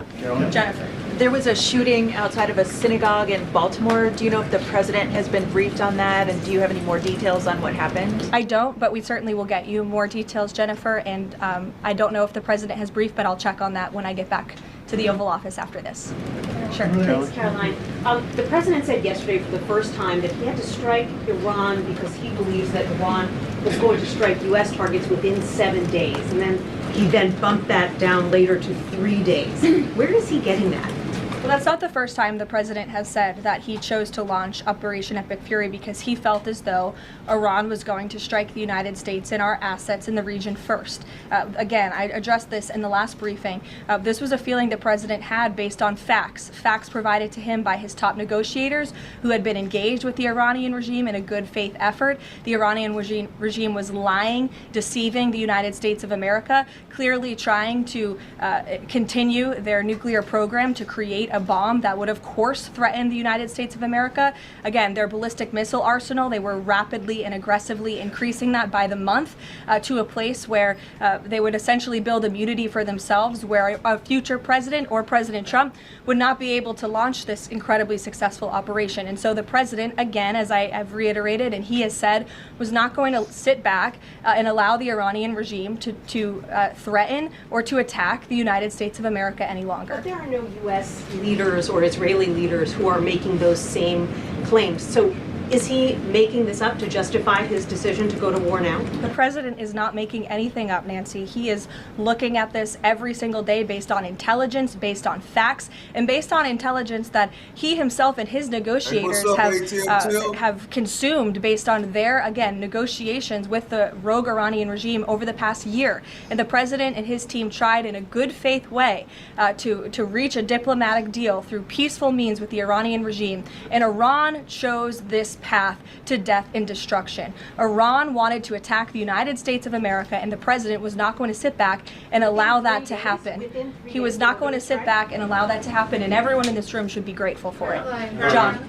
Thanks a lot, Caroline. Two questions for you. One has to do with a follow-up to your statement that you made at the beginning of the briefing regarding the Save America Act. Sure. Yesterday, the Senate Majority Leader John Thune spoke on the effort to potentially have a filibuster broken, the rules for the filibuster broken. He said the votes aren't there, one, to nuke the filibuster, and the votes aren't there for a talking filibuster. He says that's the reality. What's your reaction to what Senator Thune said? Look, I think President Trump, the urgency behind his need to pass the Save America Act and his desire to get this country-saving legislation passed has been made quite clear. He wants all options on the table, and he wants the Senate to move as quickly as possible through whatever means necessary. And then secondly, just regarding the president's trip tomorrow, looking ahead, why Ohio and why Northern Kentucky? Well, Well, why not? These are two great states with great Americans. Just wanted to know why they were chosen. Great states with great Americans. The president will be joined by lawmakers from both states who he greatly admires and respects and supports. And he'll be meeting with business owners in both of these places and talking about the economy, which is, of course, the utmost importance to him. Caroline. Thank you. Last week, the Energy Secretary issued a waiver for India to get oil, Russian oils, during this energy crisis. Yes. Have you spoken to the President about it? What's the idea behind this? Have I spoken to the president about it? Yeah. Yes, I have spoken to the president about it. And the president and the Secretary of Treasury and the whole national security team came to this decision because our allies in India, as you know, Lalit, have been good actors and have previously stopped buying sanctioned Russian oil. So as we work to appease this temporary gap of oil supply around the world because of the Iranians, we have temporarily permitted them to accept that Russian oil. And this Russian oil was already at sea. It was already out on the water. So this short-term measure, we don't believe it will provide significant financial benefit to the Russian government at this time. I have one more question about Pakistan. You know, Pakistan is a neighbor of Iran, and Pakistan is also an ally of U.S. President has been praising a lot about the field marshal. Is Pakistan providing any kind of support in this war against Iran? That I will have to check on with the Pentagon and get back to you. Sure. Thanks, Caroline. The president said yesterday that President Putin told him he wanted to be helpful in the Middle East. The Kremlin put out a statement where Putin said, quote, "I would like to reaffirm our unwavering support for Tehran and our solidarity with Iranian friends." How does the president think that Russia could be helpful, if not helping Iran? And did the president push Putin on Russia sharing intelligence with Iran in this war? The president and his special envoy Witkoff have both said that, of course, they've sent a message to Russia that if that was taking place, it's not something they would be happy with, and they hope that it is not taking place. As for further details about the discussions between these two leaders, I'll leave it to the president to divulge any more of that conversation, but he did confirm it yesterday and provided you with a little bit of the background in his view and his perspective, as he always does. Luke. Regarding the missile strike on the Iranian school, how long does the administration expect that investigation to take, and will the White House or the Department of Defense release a full report of its findings once the investigation is complete? The Department of War will do that. The investigation continues, and as the president said yesterday at his press conference, he will accept the conclusion of that investigation, whatever it may be. We'll go to the back row for some love. Sure, in the back with the glasses. Go ahead. Regarding the shield of the Americas. Caroline, and then you can go, but go first. Okay, thank you. Is there an update regarding? You have rough real estate back there, so I'm trying to give you some love. Is there an update regarding Cuba, and also is an economic deal imminent? Sure. I don't have any updates on Cuba for you today. Obviously, this is something the administration is actively dealing with. The president's made it quite clear, it's his belief, based on fact, that the Cuban regime is bound to fall. The country is obviously in a very weak place, economically speaking. The people are crying out for help, and the president believes and knows that the Cuban regime wants a deal. So as you know, Secretary of State Rubio has been engaged in those conversations as directed by the president. I don't have any updates for you today, though. Thank you, Caroline. Regarding the Shield of the Americas, the initiative by President Trump this weekend, big names, a lot of countries, but some notable absences. For instance, Colombia, which is a key ally with the United States in terms of counter-narcotics. And President Gustavo Petro was here at the White House, and he met with President Trump. Why wasn't Colombia invited to the Shield of the Americas? I don't think we're seeing the level of cooperation we quite want to see yet from the Colombian government to invite them to the Shield of America's event in Pact, but we certainly hope that this newfound organization will expand and we can continue to invite additional member countries. But there was quite a few countries there. I believe there were 17 countries represented, 12 heads of state with the president over the weekend. They signed a defense agreement with all of our militaries to emphasize the need to combat drug cartels through Latin America in the Western Hemisphere, and ultimately, of course, to curb the illegal trafficking of drugs to the United States, which is the president's utmost priority in all of this. So it was a great event on Saturday, and we look forward to the coalition expanding. Kelly in the back. Caroline, thank you. Good to see you. I want to get back to another question that was asked earlier. It talked about the political aspects, but there's also the ideological and the spiritual aspects of what Iran has said for 47 years. Death to America, death to Israel. And we've just finished talking about the fact that terror has been around the world. Iran has been the nexus of that in so many ways. Has the president stated clearly to the American people why this is such an imminent threat in order for Democrats on Capitol Hill and Republicans and the American people to understand how imminent the threat was? I think he has, Kelly. I mean, you've heard from the president on an almost daily basis over the course of the past 10 days. You've heard it from me at this podium. You've heard it from the Secretary of War, the Secretary of State, the Vice President of the United States. You know, the president's top cabinet and his officials have been repeatedly explaining to the American public the threat that Iran has posed to our country in this moment, but of course over the course of the past 47 years. And their words, again, chanting death to America, speak for themselves. Go ahead. You can follow up.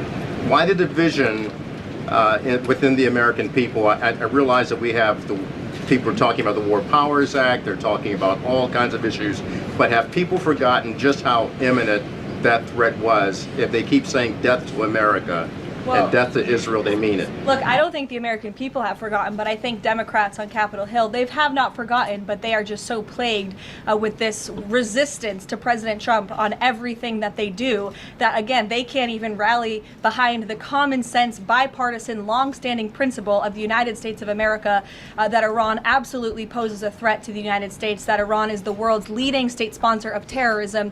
And I think that's reflected again in their voting pattern. In 2023, every single member of the House of Representatives, with the exception of one, I believe the final vote was 412 to 1 in 2023 for a resolution condemning Iran as the world's state leading sponsor of terror. And now in this year, under this president in 2026, 53 Democrats voted against that exact same resolution with the exact same language. I don't think that's a change in the threat that Iran has posed to the United States. I think it's a change in the Democrat Party's thinking and their vicious hatred for President Trump. Danny? Sure. The national threat level, following on Kelly, what's the national threat level right now because of this death to America, death to Israel issue? I believe the Department of Homeland Security and the FBI have repeatedly and continuously provided updates on the threat level to the homeland. I don't want to speak on it out of turn from up here, but of course, the federal government is continuing to coordinate and partner with local law enforcement agencies across the ground to thwart potential threats to the homeland. This is something the administration obviously takes very seriously. We are thwarting threats that, frankly, most Americans don't know about because they never make headlines, but that's the great work that the Department of Homeland Security is doing, and it emphasizes and underscores the point of why Democrats need to fund and reopen fully the Department of Homeland Security right now. Danny? On the Iranian school, why did President Trump say yesterday that Iran may have Tomahawk missiles when there are only 3 other US allies plus the US that have those missiles and therefore could... Look, again, as the president said yesterday, he will accept. See her take that big breath. She's tired, bro. She been running her mouth, and all of a sudden she took a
Hold on, Chad. Accept the. Okay, we back. Back to what I was saying. Did y'all see that? She took a big old breath. She kept talking until she couldn't talk no more. She had to take a deep breath to get out all that information. Conclusion of this investigation by the Department of War. I know there's been a lot of speculation in the media about who may be responsible for this. We're not going to get ahead of the Department of War and the conclusion of that investigation. The president has a right to share his opinions with the American public, but he has said he'll accept the conclusion of that investigation. And frankly, we're not going to be harassed by the New York Times, who's been putting out a lot of articles on this, making claims that have just not been verified by the Department of War, to quickly wrap up this investigation because the New York Times is calling on us to do so. Thank you. She talking so fast. You know what they say about people that talk real fast? But she talked really fast. So much. Carolyn, with the DHS currently under a partial Democrat shutdown, does the administration have any specific concerns about potential impact on Homeland Security or intelligence monitoring of sleeper cells inside the United States? And do you have any comment on the bombing, the two individuals that bombed New York City? Hey, what's up there? Yeah, it was absolutely despicable to see that attack in New York City.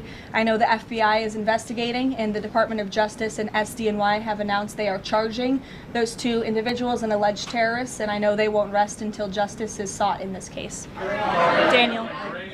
Thank you, Caroline. Appreciate it. Millions of Americans are filing taxes for the first time since the president signed the One Big Beautiful Bill Act into law. New reports say that new IRS data says that the average federal tax refund is around $3,800, a little bit up from the last period of last year.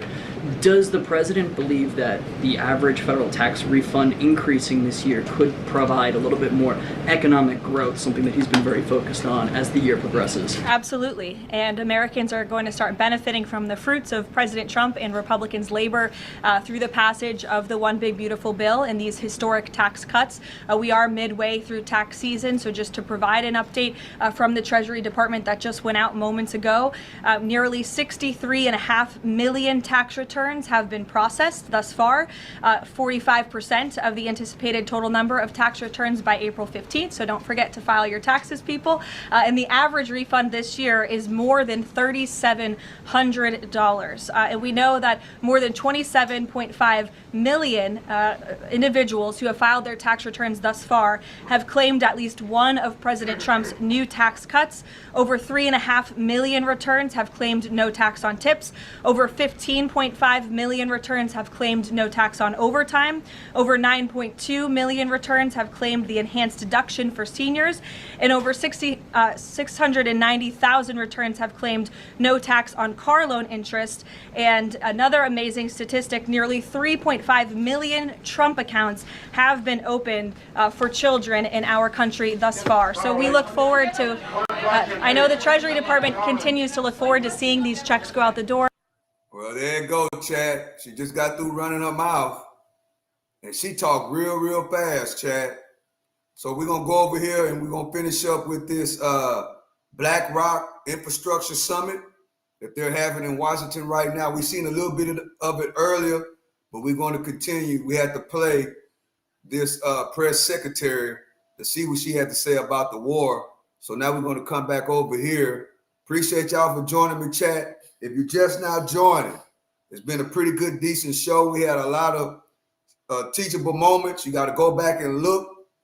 Go back and look. We had a good segment about focusing and staying in your own lane, and how you need to be focused on what you're doing. You can't be focused on what somebody else is doing. It will actually slow your progress down if you are worried about what somebody else is doing. So it's a good segment. I would go back and check it out. It was probably about 30 minutes ago. So, okay, we're going to go over here now, and we're going to see what's going on, what BlackRock has to say about the U.S. infrastructure. Appreciate y'all for joining me. If you have not subscribed to the channel, please subscribe to the channel at this time.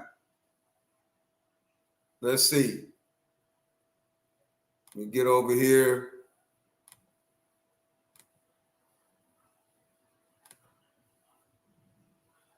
As we come to the end of the show, appreciate y'all for joining. To turn an electron into intelligence than there is to turn it into light.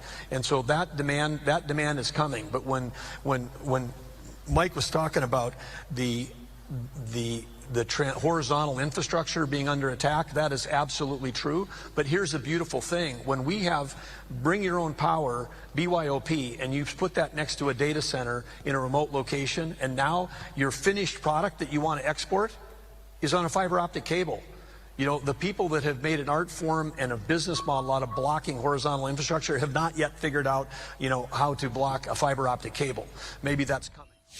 All right, so what you're listening to right there is Doug Burgum, the Secretary of the Interior. He's speaking at this infrastructure summit. Again, a lot of big names are going to be there, so we're going to make sure to bring you all of that here throughout the day on Live Now from Fox.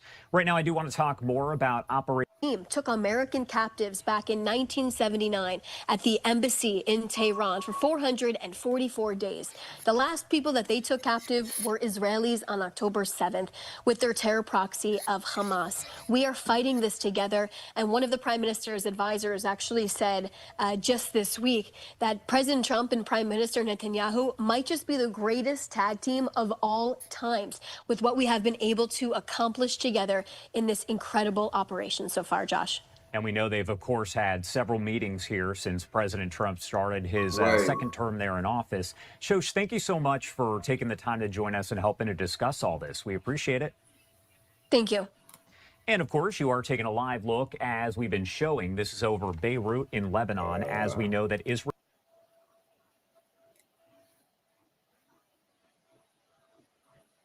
will get rebates because of the way that it is structured. So this is an incredible deal. This should be the model for how data centers are being built. And so I think it's really a deep education that has to happen, because if you say no, it doesn't mean that data centers aren't going to get built. They just might get built in ways that aren't nearly as responsible as the one that Jeff is working on in Michigan. Do you worry about you're the vice chair of the DGA. There's a real strain in the Democratic Party that is, I think, really trying to take a stand against AI, against the data center build out. I think, Bernie Sanders wing of the party. Do you worry about where the Democratic Party is on this, that you're going to sort of wind up being the party of opposition to growth? No, I mean, I think that there are a lot of us who see the importance of responsibility here, but also the opportunity in it. I don't think that wing is the majority of folks, but I do think that they tap into and have identified anxiety that people have about how quickly AI is predicted to change all of our lives, perhaps, create job loss, without seeing the other side where the opportunity is in it, where small business can actually grow, where if our young people are educated, what is possible with this new technology. Yes, we have to be responsible. Yes, I do think that there is an important role for government in this space, but I anticipate that there's going to continue to be robust debate, and I'm sure that there is some sort of debate happening on the Republican side of the equation too. Before we get to workforce, one question. Auto industry, a huge constituency of yours. Should the next Democratic president repeal Trump's auto tariffs? I think that the next president should stop the tariff chaos. I understand what the president is trying to do, right? He wants more investment in the United States.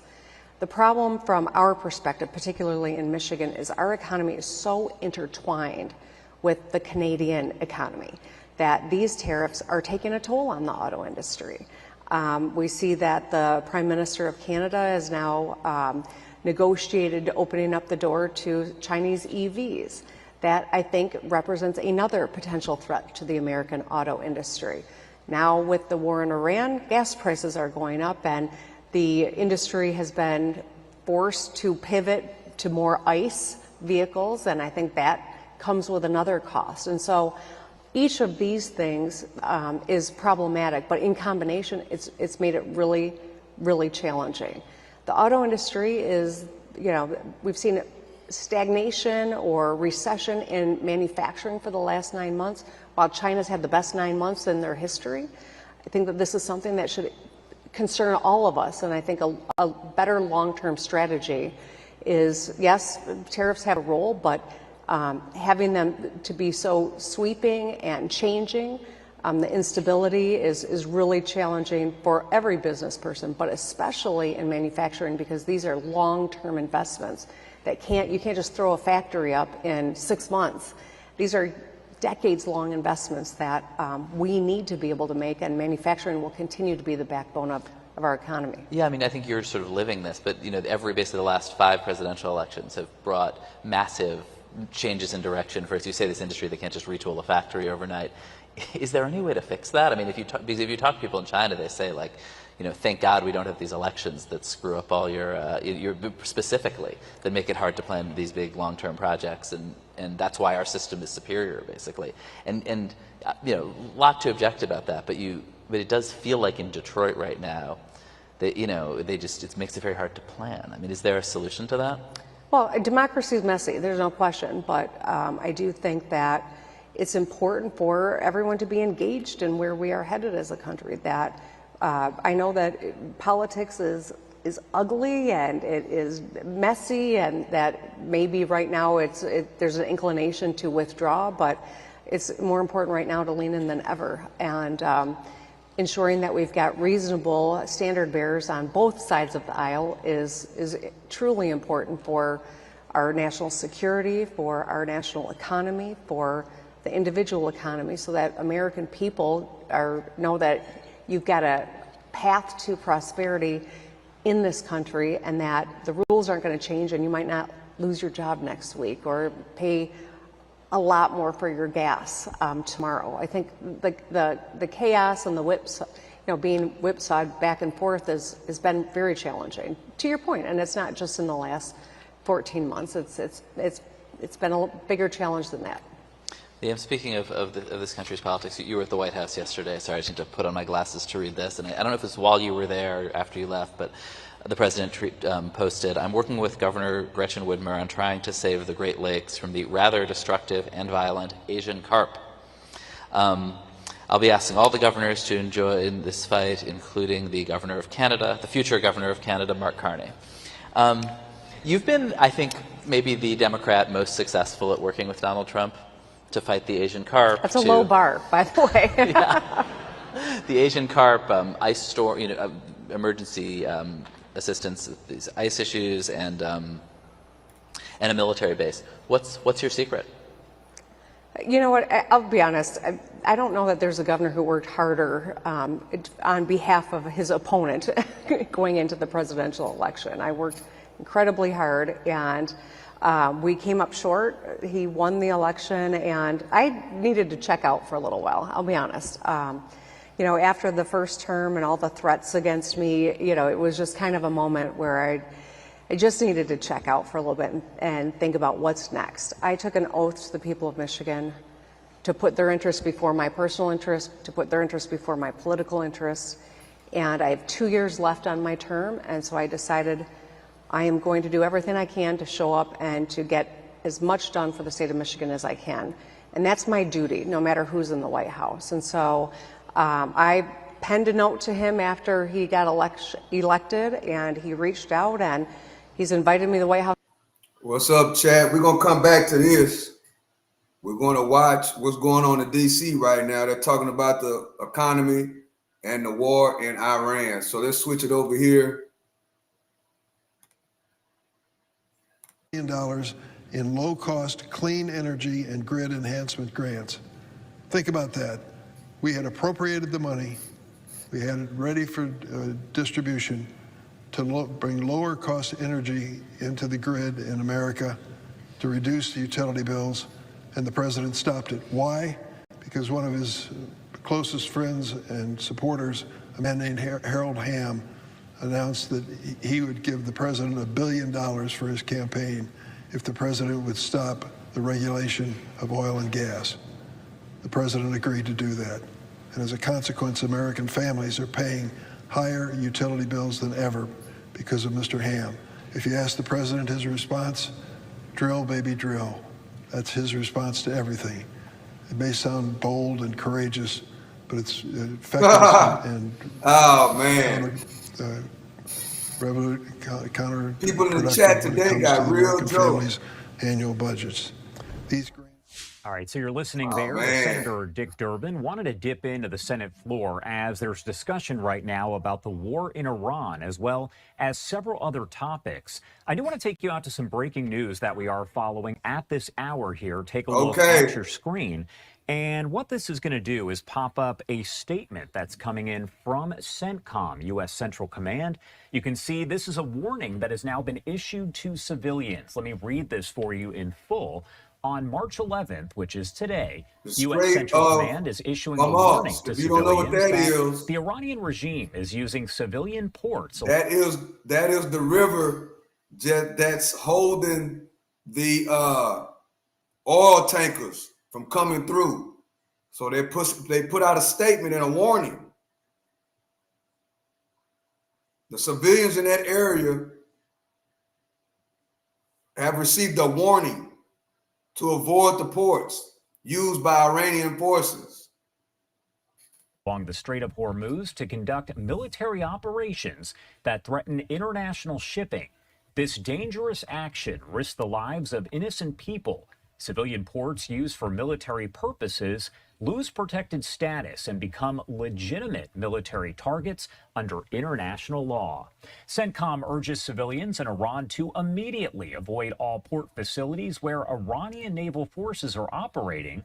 Iranian dock workers, administrative personnel, and commercial vessel crews should avoid Iranian naval vessels. It's going to go down at the Strait of Hormuz. Iranian naval forces have positioned military vessels and equipment within the civilian ports serving commercial maritime traffic.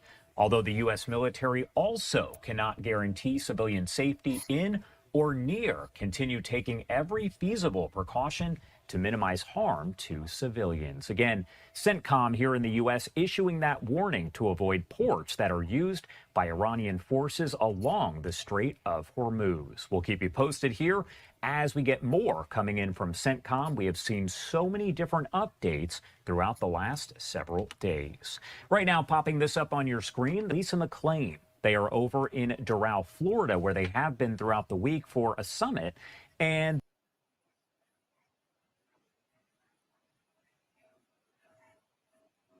House a number of times. He's helped me on some important things like the Selfridge Air National Guard base, recapitalizing a fighter mission, getting resources in the wake of an ice storm that just absolutely devastated our infrastructure in northern Lower Peninsula.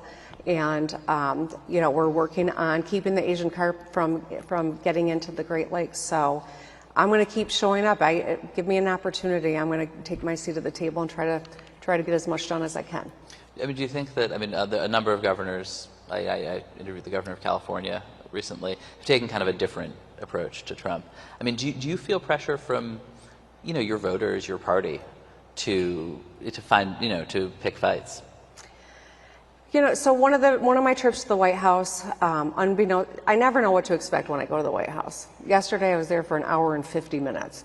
I had planned to be there for about 30 minutes with the president the whole time. And I didn't plan that. We had to change my schedule, but, you know, I got an opportunity, I'm going to take it. I went to the White House last year, and they walked me into a big press event, which I thought I was having a one-on-one with the president. And I was not happy about it, and I was not happy about all the different things, the actions that were taken during that, and I gravitated to the back of the room and eventually exited. But I got a million pictures taken of me. At one point, I just held up the folder because I just didn't want to be there. So it was relatable. And it was on the front of the New York Times, and I took a lot of crap for it, you know, from the left. Yeah. And you know, my popularity in Michigan is as high as it's ever been. I'm still around 60% approval rating, which is unheard of in one of the biggest swing states in the country, especially for a governor in their 8th year. And I think it's because people know I'm going to show up for Michigan, even if it comes at a personal cost, even if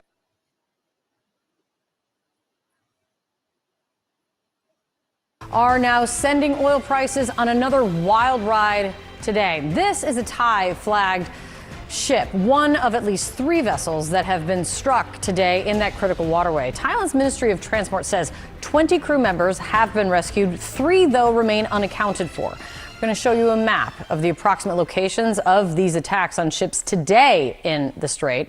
A reminder, some 20 million barrels of fuel a day move through this critical shipping route, and it is clearly effectively remains shut down because of this very real threat. Let's get right to Paula Hancock's live in Abu Dhabi for the latest on this. What are you hearing here?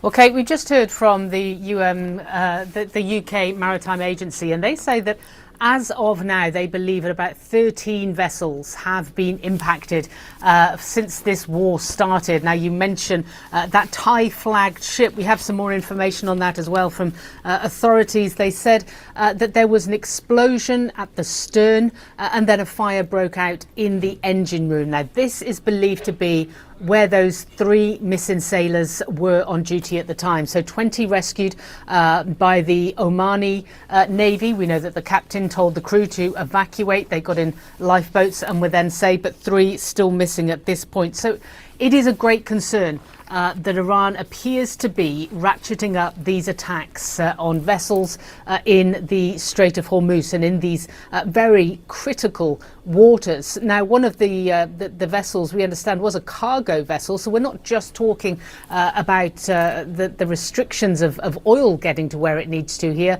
There's a lot more that there are concerns of. Now, a quick look at what else has been happening since Iran has said that it's going to have its most intense and heaviest operation. We do appear to be seeing a fairly consistent retaliation across the Gulf nations. Here in the UAE, we have been hearing a number of different waves of interceptions. Dubai Airport, there were 2 drones that hit nearby. We understand that 4 people have been injured there, authorities saying in the vicinity of Dubai Airport that fell. Flights have started to take off again now, though. We also know that in Bahrain, in Kuwait, in Saudi Arabia, they have also seen interceptions and alerts over the past 24 hours. And Iran has also expanded, if you like, its target list. We are hearing from Iranian officials through state media that they say now offices and assets of major American tech companies with operations in the region would be considered a legitimate target. Now, clearly, there are many in this Gulf region. We also had an interesting quote I want to bring to you from the Qatari Foreign Ministry spokesperson saying that from day one they had warned that this could be the potential fallout of any military action in Iran. He said, quote, "This is the biggest I told you so in the history of I told you so's in the world." Clearly, there is frustration and anger among leaders in this region. Kate. Very clearly. Paula Hancock, thank you so much, Paula, for bringing us all of those new headlines. I really appreciate it. The geography is extremely well known and understood. And perhaps because of that, the risks currently being faced are so. This is great information right here about the Strait of Hormuz. That is where all those gas tankers are held up at right now. That's the reason why the gas prices went up, because they're stuck right there because of this war. Severe. Take, for example, Maersk Shipping, which has got at least 10 ships that it says stranded in the northern part of the Strait of Hormuz, and many more on the outside that it can't get in or out because obviously the waterway is so difficult. In addition, they are refusing to send now ships up through into the Red Sea because of the possibilities of the Houthis and the risks around Yemen. As a result, something like Maersk is saying the current situation is absolutely uncharted and unprecedented. some of the hubs on which global trade does rely on are actually being affected, are being closed by the situation right now. It's true from Jebel Ali, it's true for Abu Dhabi. It's true for a few of those hubs, and this is going to create ripple effect, I think, for a while, as we need to see how this is going to sort itself out. In the short run, we can manage this, but if this was to endure, this would create, I think, serious congestions and serious issues across the global supply chain. What happens next is anybody's guess. The very idea that this area is being mined by the Iranians, or indeed that the US is going in and starting to attack those various rubber dinghies and ships that's doing the mines, it's simply unheard of, and frankly, we don't know how it will develop. The only thing we can say with any degree of certainty is that as long as that waterway remains closed, then the price of oil just keeps rising. Richard Quest, CNN, London. With us now, CNN national security analyst Beth Sanner, and with us, CNN military analyst, retired Colonel Cedric Leighton. And Beth, I just want to start with the latest news from what we've been seeing inside the Strait of Hormuz. This is one of the cargo vessels that's been hit. This is a new image we're getting in. Yeah. You can see the smoke coming out of that. It is one of 3 vessels hit. 1, 2, 3. Yeah, you're absolutely correct, Sage Pope. Proof Hope, you're absolutely correct. They got it locked down. That's absolutely correct. In my opinion, I agree with you. Are we really winning? They got it shut down. So that's the next phase of what's going on right now. Will they have to strike all of this that we're looking at to get those ships out? And then they got more ships that got to go in and reload and come back out again. So let's keep going. Appreciate y'all for joining. I'm your host, the one and only Stock Sniper. And we're educating and we're getting information about the geographics of the location of Strait of Hormuz and the reason why the gas prices are going up. They got to get that stuff up out of there, but Iran has it all blocked off. So that might be the next operation that possibly is going to happen. We just seen they sent out a warning notice to all the people in that area right there. So that's the next phase of what's possibly is going to happen. Over the last 12 hours or so. So what does this tell you? If the Iranians are doing this to ships in this key shipping lane, what does it tell you about what they're capable of and what their plans are? So what we're seeing now, so we started off with this idea that they were going to start putting mines in. And I think we have to understand here that mines are part of a system, right? So it's mines, drones, rockets, missiles, right? And so in this very small area, and the only place that you can pass here is really only 2 miles, not 20 miles. And so when you have this much concentration, what the Iranians are telling us is like, we're in, right? This is now, they have made a decision that they are shutting their own access here by laying these mines. They're shutting themselves in, essentially, and it's worth it for them. So they're all in now. One of the things that been saying in the papers this morning is the Iranians are showing they have a vote in all of this. And just to give you one more sense of what this is, them shutting down the waterway, you can see ships here on one end of the strait, ships here on one end of the strait. But by and large, this area here, this most narrow area, 20 miles wide, but the shipping lane itself really just 2 miles, that all but empty. Cedric, I want to go to you with one other development overnight. This is inside Iraq, right? Inside Iraq, a key U.S. diplomatic support center was struck overnight. I'll put it was right here. You can see it right here. What, again, does that tell you about what the Iranians have in mind and what they're still capable of? Yeah, so John, good morning. What they're doing is they're actually looking at all the different important target sets. They've had a real opportunity to, in essence, case all these targets. They know exactly where our diplomatic facilities are. They know where some of our CIA facilities are. They know where our military facilities are. And the reason they are doing this is their way asymmetrically of going after us. You know, on the one hand, we measure things like number of aircraft taken out. We measure things like number of vessels taken out and you know, how many we've put to the bottom of the Persian Gulf. That's all great. But the problem is the Iranians are fighting with other means. And as Beth was pointing out, they are using things like drones, missiles, and mines to take that asymmetric effort forward. And in some cases, they have an asymmetric advantage. And so going after, you know, areas like logistics centers like they did in Kuwait, going after Prince Sultan Air Base in Saudi Arabia, and going after that diplomatic support center in Baghdad is exactly part of the Iranian playbook. And as they try to show, go ahead, Beth. Yeah, so what I want to add to that, and I think, Cedric, you can jump in and disagree if I'm wrong here, but I mean, it's very, very likely that this was done by Iranian-backed militias that are Iraqis, right? We have not seen them join the fight. We have Hezbollah committing suicide in Lebanon, literally because, you know, Israel is you know, beating the crap out of them.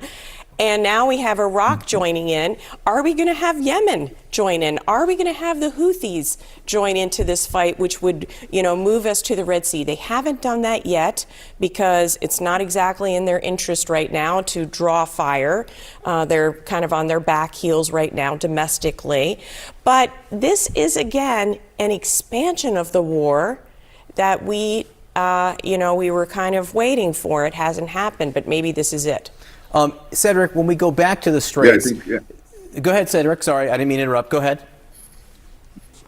Oh no, that's okay. What I was going to say is, yeah, Beth is right, and I think we need to look at the possibility that the Houthis will get involved at some point in time, and that would then mean that two different choke points: the Persian Gulf choke point, at the Strait of Hormuz, and the Bab el-Mandeb, who, as the Red Sea empties into the Indian Ocean. That is the kind of area that we actually could see some efforts, and that is something where the proxies, just like Beth said in Iraq, the proxies are going to play a role in this, and this is definitely an expansion of the effort, and the Iranians are controlling that narrative along with their proxies, of course. Yeah, just so you can see what we're talking about regionally, this is the Strait of Hormuz. This would be the Red Sea right here. The Houthis operating right here, perhaps shutting down some of the shipping in and out of that region. One other thing, we were talking about the mines, right? The idea, CNN was reporting that that Iran may be laying mines in the Red Sea. Then CENTCOM, in the Strait of Hormuz. Then CENTCOM released this video they say is of U.S. warplanes and missiles striking the Iranian mine-laying ships.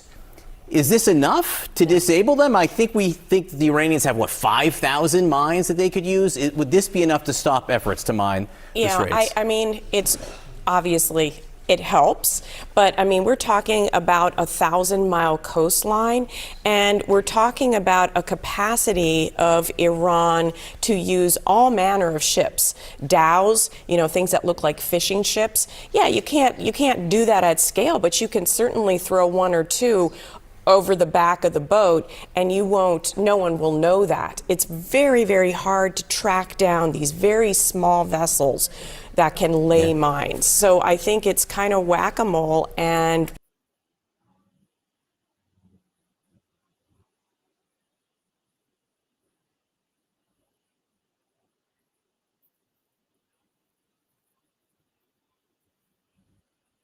Wow, Chad, that was a good illustration on what's going on and what's possible over there. So now we're about to go over here.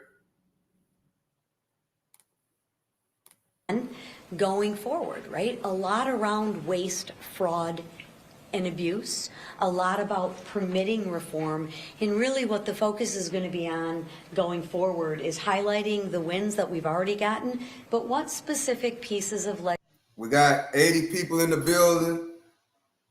At this time, I need y'all to subscribe to the channel, hit the notification bell. We got a good illustration of what the Strait of Hormuz is and the in and out flow of those oil tankers.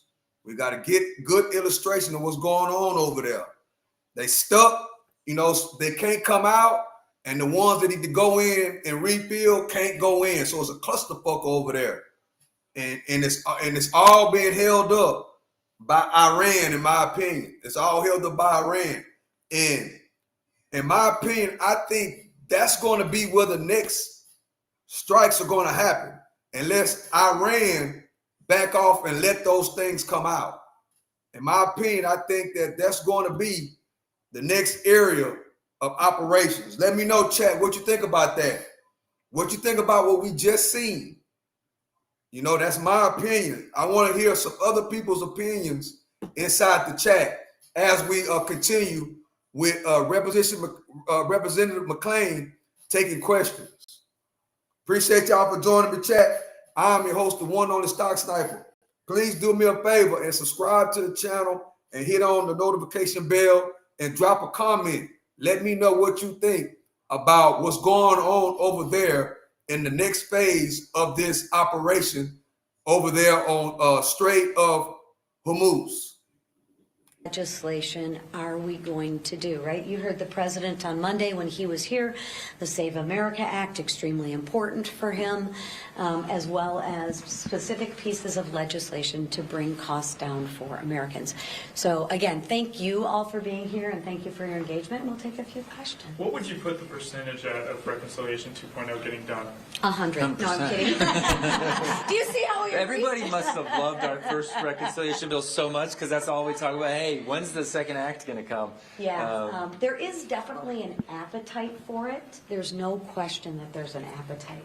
But again, we have a 1-vote margin, and we know the Democrats aren't going to help us with any of our policy wins. I mean, we could have the cure for cancer, and they're not going to vote with us on that. We know that. So I am an optimist by nature, and I think we will do something. I think I would put the odds a lot higher after this retreat than before I walked in, and that's personally for me. Can you talk about your messaging on immigration? There's been some reporting that there was a shift, particularly around massive deportations. Can you just talk about what the message I don't is? know that I would use the word there's been a shift, but what we do for messaging is we try and get out of the Washington bubble, right? And we try to go back and connect with our districts and the communities, because that's really what matters. And what it shows is Republicans are on the right side of deporting violent criminals. I mean, if you ask people, it's a winning issue.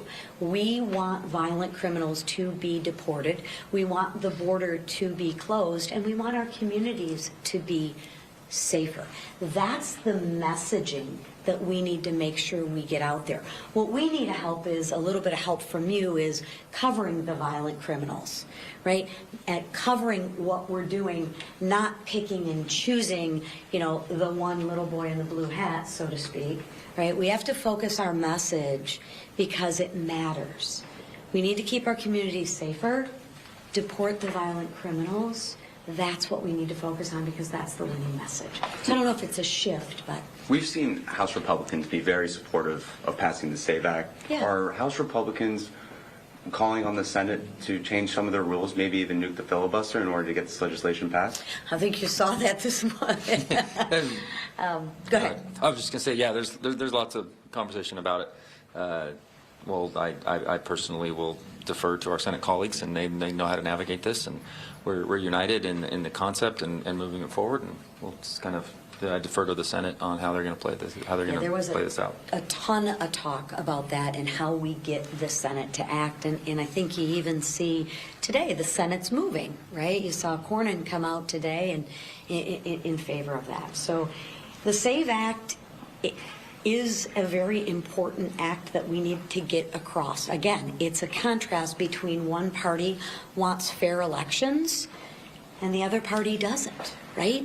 So we're going to do everything in our power to make sure that we can get that across the finish line. Any remarks about the relations with Cuba and Venezuela? Not a ton of talk about that this weekend, no. On FISA? More on policy issue, though. We'll get to everyone. The expiration for FISA is coming up next month, and there's we didn't notice. Just kidding. Kidding. Tons of talk about how important it is to get it. Yeah, is House Republican leadership working on an extension right now? And if so, like, is there any discussions of new restrictions, like requiring a warrant? What we've talked about and what the president has talked about is he wants a clean reauthorization. I think they're debating a little bit on the time period. Don't quote me on that because I wasn't specifically in that meeting. But we will definitely get FISA down. We have to. There was incredibly good reforms that we all came together with last time. The president wants to see all that stay in place and move forward on this with cleaner authorization, and I think there's momentum to do it. Last question. During President Trump's remarks to House Republicans, he said his 5 priorities are going to be what he wants to put in the Save America Act: voting rights, voter ID, proof of citizenship, that was the gold right? No mail-in voting, Just and then not more. No mail-in voting, and then some transgender issues. Yesterday, Speaker Johnson said his main priority from now until the midterms are going to be affordability. Is there a divide, or are you guys maybe not singing from the same songbook exactly when it comes to what you should be corely focusing on in the next few months up to November? I don't think it's an or. I think it's an and. If you look at economic issues, that is really what is important to a lot of Americans. It's pocketbook issues, right? So it's an and, not an or, is how I would frame it. So thank you again. I really appreciate it. And in safe travels Safe home. travels, everyone. Enjoy your day. Thanks. Thank you. Appreciate it. Thank you. I took your feedback too. Appreciate it. All right, GOP Chair Lisa McClain, as she was speaking over in Doral, Florida, that is where they have been throughout the week. More solar. We need more power generation. We need to drive down utility costs, and it was taking way too long for some of these companies to build, even on closed landfills, which would be a great place for solar panels. So after months and months of waiting, I've only been in office a month and a half, and we've already approved 3 solar and 3 battery storage projects. Thanks. Any other questions? One more question. Jefferson Township just recently said that they're going to have to cut sports, extracurricular. They may have to close another school because of their school deficit by, I think, nearly $5 million. They were hoping that something would come out in your budget talks that would help to save them from doing something. Hello, like that. Sean. How you doing? Reassurances or anything for them that they won't have to cut all their sports and extracurricular activities, and even I think pre-K they said. So we are seeing across the state a lot of school districts coming up with huge costs that they haven't accounted for, that they don't have the money to pay for. And in too many cases, towns are saying, look, we're just going to raise taxes on people. That is not the answer. This state has got to address making sure every child has a great education. Sports programs are so important right now as we see the crisis going on with social media. But, in some cases, we are going to have to see consolidations around the state because we're going to drive education where the population is growing, and we're going to make sure that we're making the best use of taxpayer dollars and ensuring that every kid in the state gets a great education. They say one of the problems, though, is that they cannot build too many more houses there, so they're not getting new families coming in with children because they're a watershed protection area. And they signed that act hoping that the government would fund them because they cannot have the tax base they need to fund their schools. They've closed, I think, two schools in the past 7 years. So Jefferson is a beautiful community. A lot of people move there because of the watershed protections, and they like the outdoor living. And yet, if they don't have the school population to provide the tax base for a school, then I'm sure there are county-based programs we can work on to ensure that their kids have access to great education. Thank you. Thank you. You're the best. All right, Governor Mikey Sherrill there of New Jersey answering some media questions, talking a lot there about health care and the economy. Again, we always bring you both sides of the aisle, Republicans and Democrats, as you've seen a lot here over the last couple hours. Right now, we are going to head to a quick break at 11:39 on the East Coast and 8:39 on the West Coast. My name is Josh Breslow, and you're watching Live Now from Fox. We'll be right back.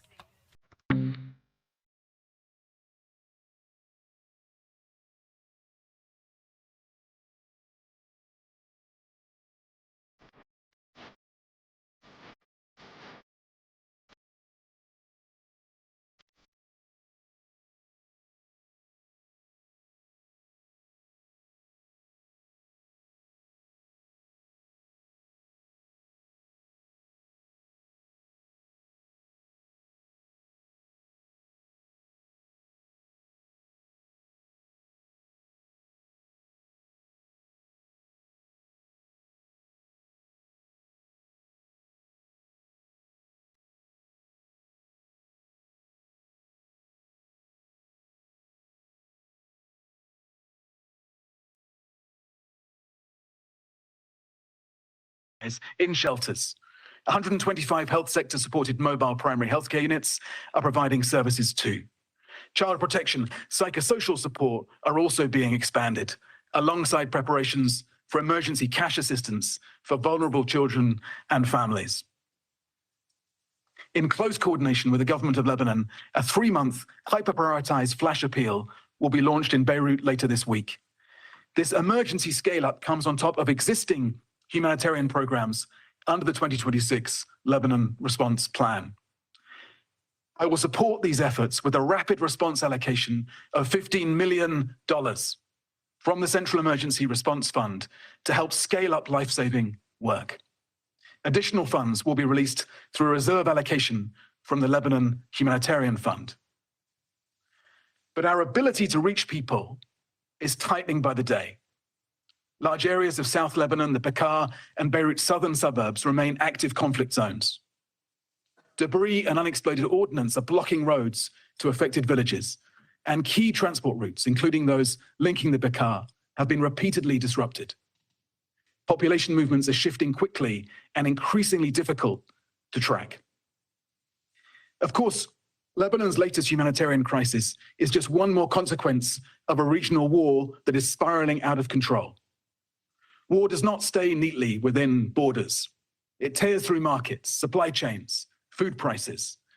And when that happens, the most vulnerable people in Lebanon and across the region are hit first and hardest.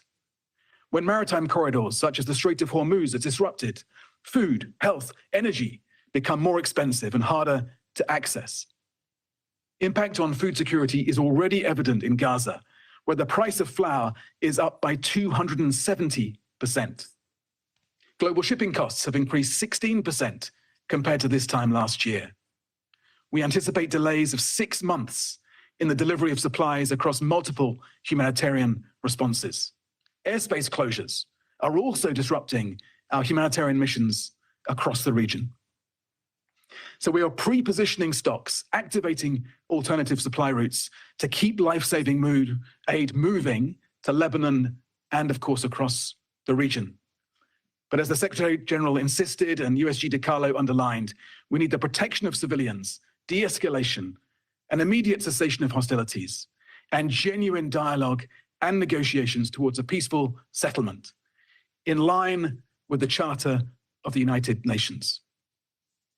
As ever, I close with 3 asks of the Security Council. First, civilians, all civilians throughout the region must be protected and their access to life-saving help ensured.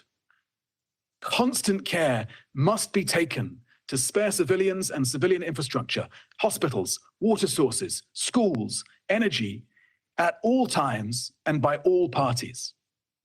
Humanitarians and humanitarian premises must be protected and our movements to provide aid facilitated. Today has been another tragic day for our humanitarian family. We're seeing civilians, including humanitarian workers, under attack across the region, in Lebanon, the occupied Palestinian territory, in Israel, in Iran, in Iraq, Saudi Arabia, in United Arab Emirates, in Kuwait, in Bahrain, Qatar, Jordan, Syria, Oman, and beyond. Second, we need generous funding for a principled, scaled-up humanitarian response. We must be supported to go wherever the needs are in the region. I have reaffirmed our readiness to help civilians in Lebanon, Iran, the occupied Palestinian territory, in Israel, or any other countries as needed. Humanitarian action is always harder in times of war, but this is, of course, when it is most needed. So we count on member states to help ensure that this life-saving work continues in the Middle East and beyond across the global humanitarian crisis. And yet we're seeing staggering amounts of money, reportedly $1 billion a day spent on destruction, while some politicians boast of cutting aid to those in gravest danger globally. With a fraction of this money, we can save millions of lives globally. Thirdly, and finally, we need a revival of strategic, calm, rational, hopeful diplomacy. Tom Fletcher, the UN's Humanitarian Affairs Coordinator, briefing the Security Council about the situation in Lebanon there. He says as a result of the region's latest war and Mr. Earl. Well, it's good because what you will see eventually that it will have an effect on the oil price. But mind you, 400 million barrels is as much as the highest number they ever released. However, it's less than 4 days of global oil consumption. So we have to put it all in perspective.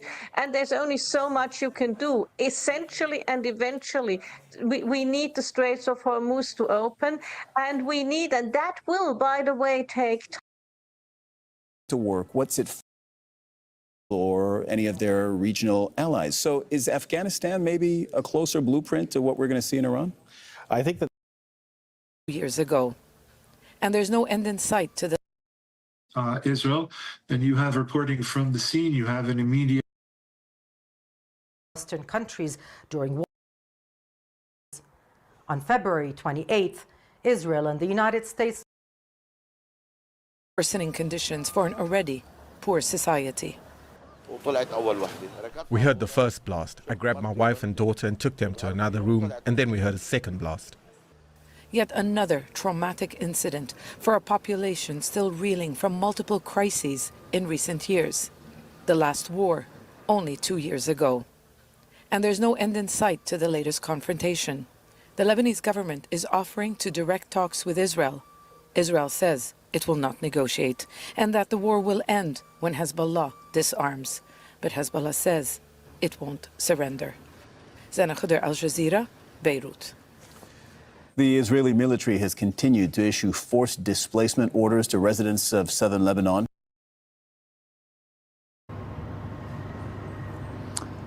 So most of them are not in public. 570 people, including 86 children, have been killed and 1,444 others wounded across Lebanon since March the 2nd as violence intensifies. And the UNHCR says more than 80,000 civilians from Lebanon have crossed into Syria. Al Jazeera's Bernard Smith is live with us in the Lebanese capital. So Bernard, 800,000 people, that means more than 10% of the Lebanese population just in the last few days has been forced to up and leave their homes. Where are they finding shelter and are they getting help?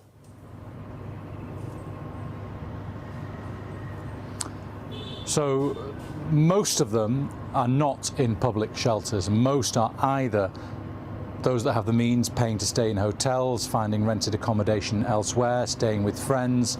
There are plenty, and we've seen them this afternoon, we've seen them all week, with small tents set up along Beirut's Corniche, sleeping in tents. Sleeping in abandoned buildings, sometimes sleeping in public schools that the government has closed and reopened them as shelters, and sleeping in Beirut's the largest stadium in Beirut. It is incredibly disruptive to life. The people we're speaking to as well, of course, I've seen their homes destroyed, a lot of them. They're not just evacuated from buildings in the southern suburbs.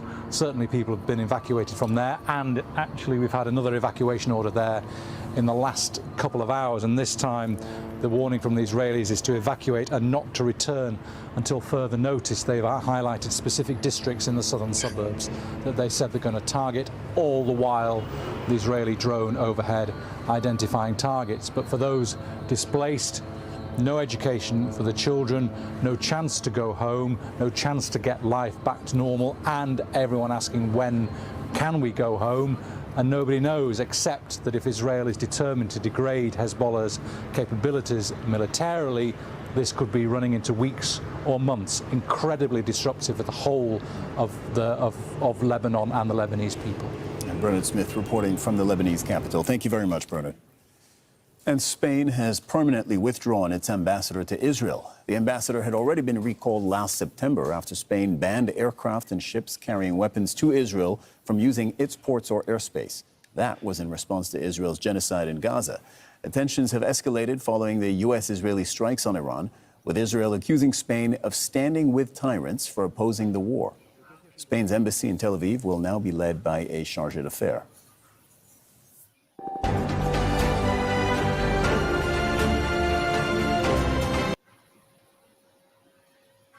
that he sees as a success. This was the Venezuela blueprint. Listen to this.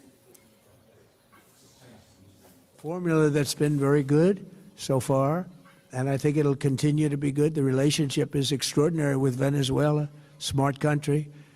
We've taken out 100 million barrels of oil. Okay, so the Venezuela example, as a reminder to our viewers, this was 2 months ago. This was in January. Donald Trump uses the U.S. military to do one very specific thing: remove the president, Nicolas Maduro, leave everything else in place.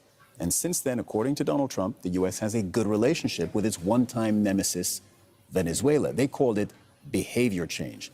Is there, in your view, a path to the Venezuela formula being applied to Iran?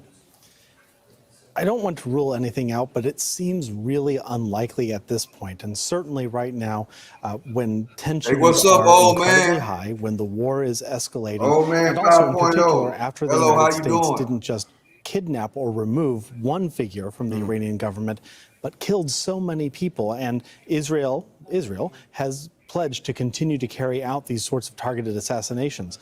I think you're absolutely right that Donald Trump views Venezuela as a neat, precise surgical operation, and he would love to recapture that in Iran. But I think that a lot of what's happening right now is conspiring to put that further and further out of his reach, at least for the short to medium term. So if Venezuela is a blueprint for success in Donald Trump's view, listen to what he said just moments later, seconds later, in fact, in that same press conference where he was talking about the U.S. invasion of Iraq back in 2003. This is what he had to say. We had, as you remember, Iraq, where everybody got fired. The military got fired, the police got fired, the politicians got fired. There was nobody. And you know what they turned into? ISIS. And we don't want that. We don't want that.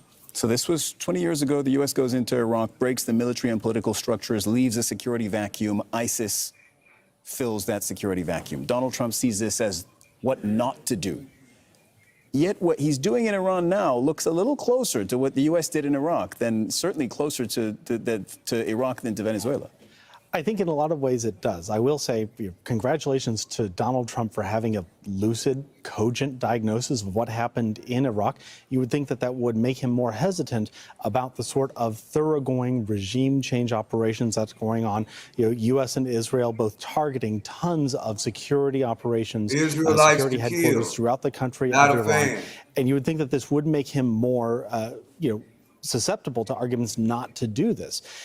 I would say that possibly the one reason why he has been so reluctant to put boots on the ground is that he understands that the Iraq misadventure was so badly timed for the United States, went so poorly, and Iran is a much, much bigger target. So, he's absolutely right that Iraq went wrong, but that would mean that you want to have some sort of continuity, some sort of civilian authority that could continue to provide leadership and stability even after the United States has achieved its limited foreign policy objectives in Iran.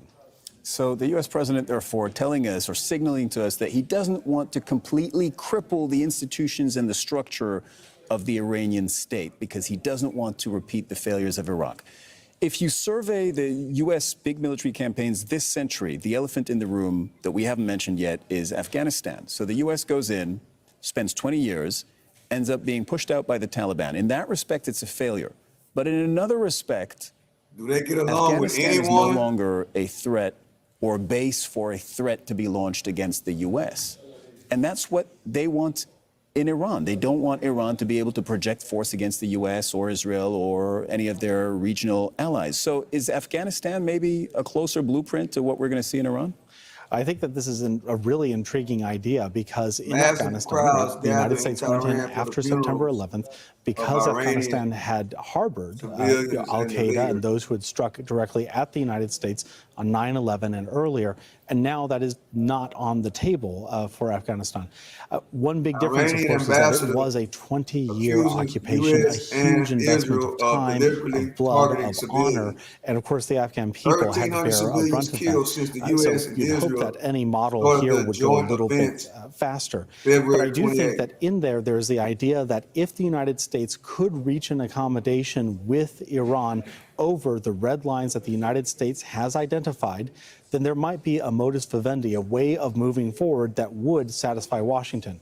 For me, of course, the big question is whether Israel would be acceptable to that. Okay, I wanted to ask you precisely that. What indicators you're watching in this war going forward, and what questions you're asking yourself? Because, you know, we follow the U.S. president's logic. He's looking at the previous blueprints, but Iran may not look like anything the U.S. has done previously. It may not look like Venezuela. It may not look like Iraq or Afghanistan. So what questions are you asking yourself to see what it may end up looking like?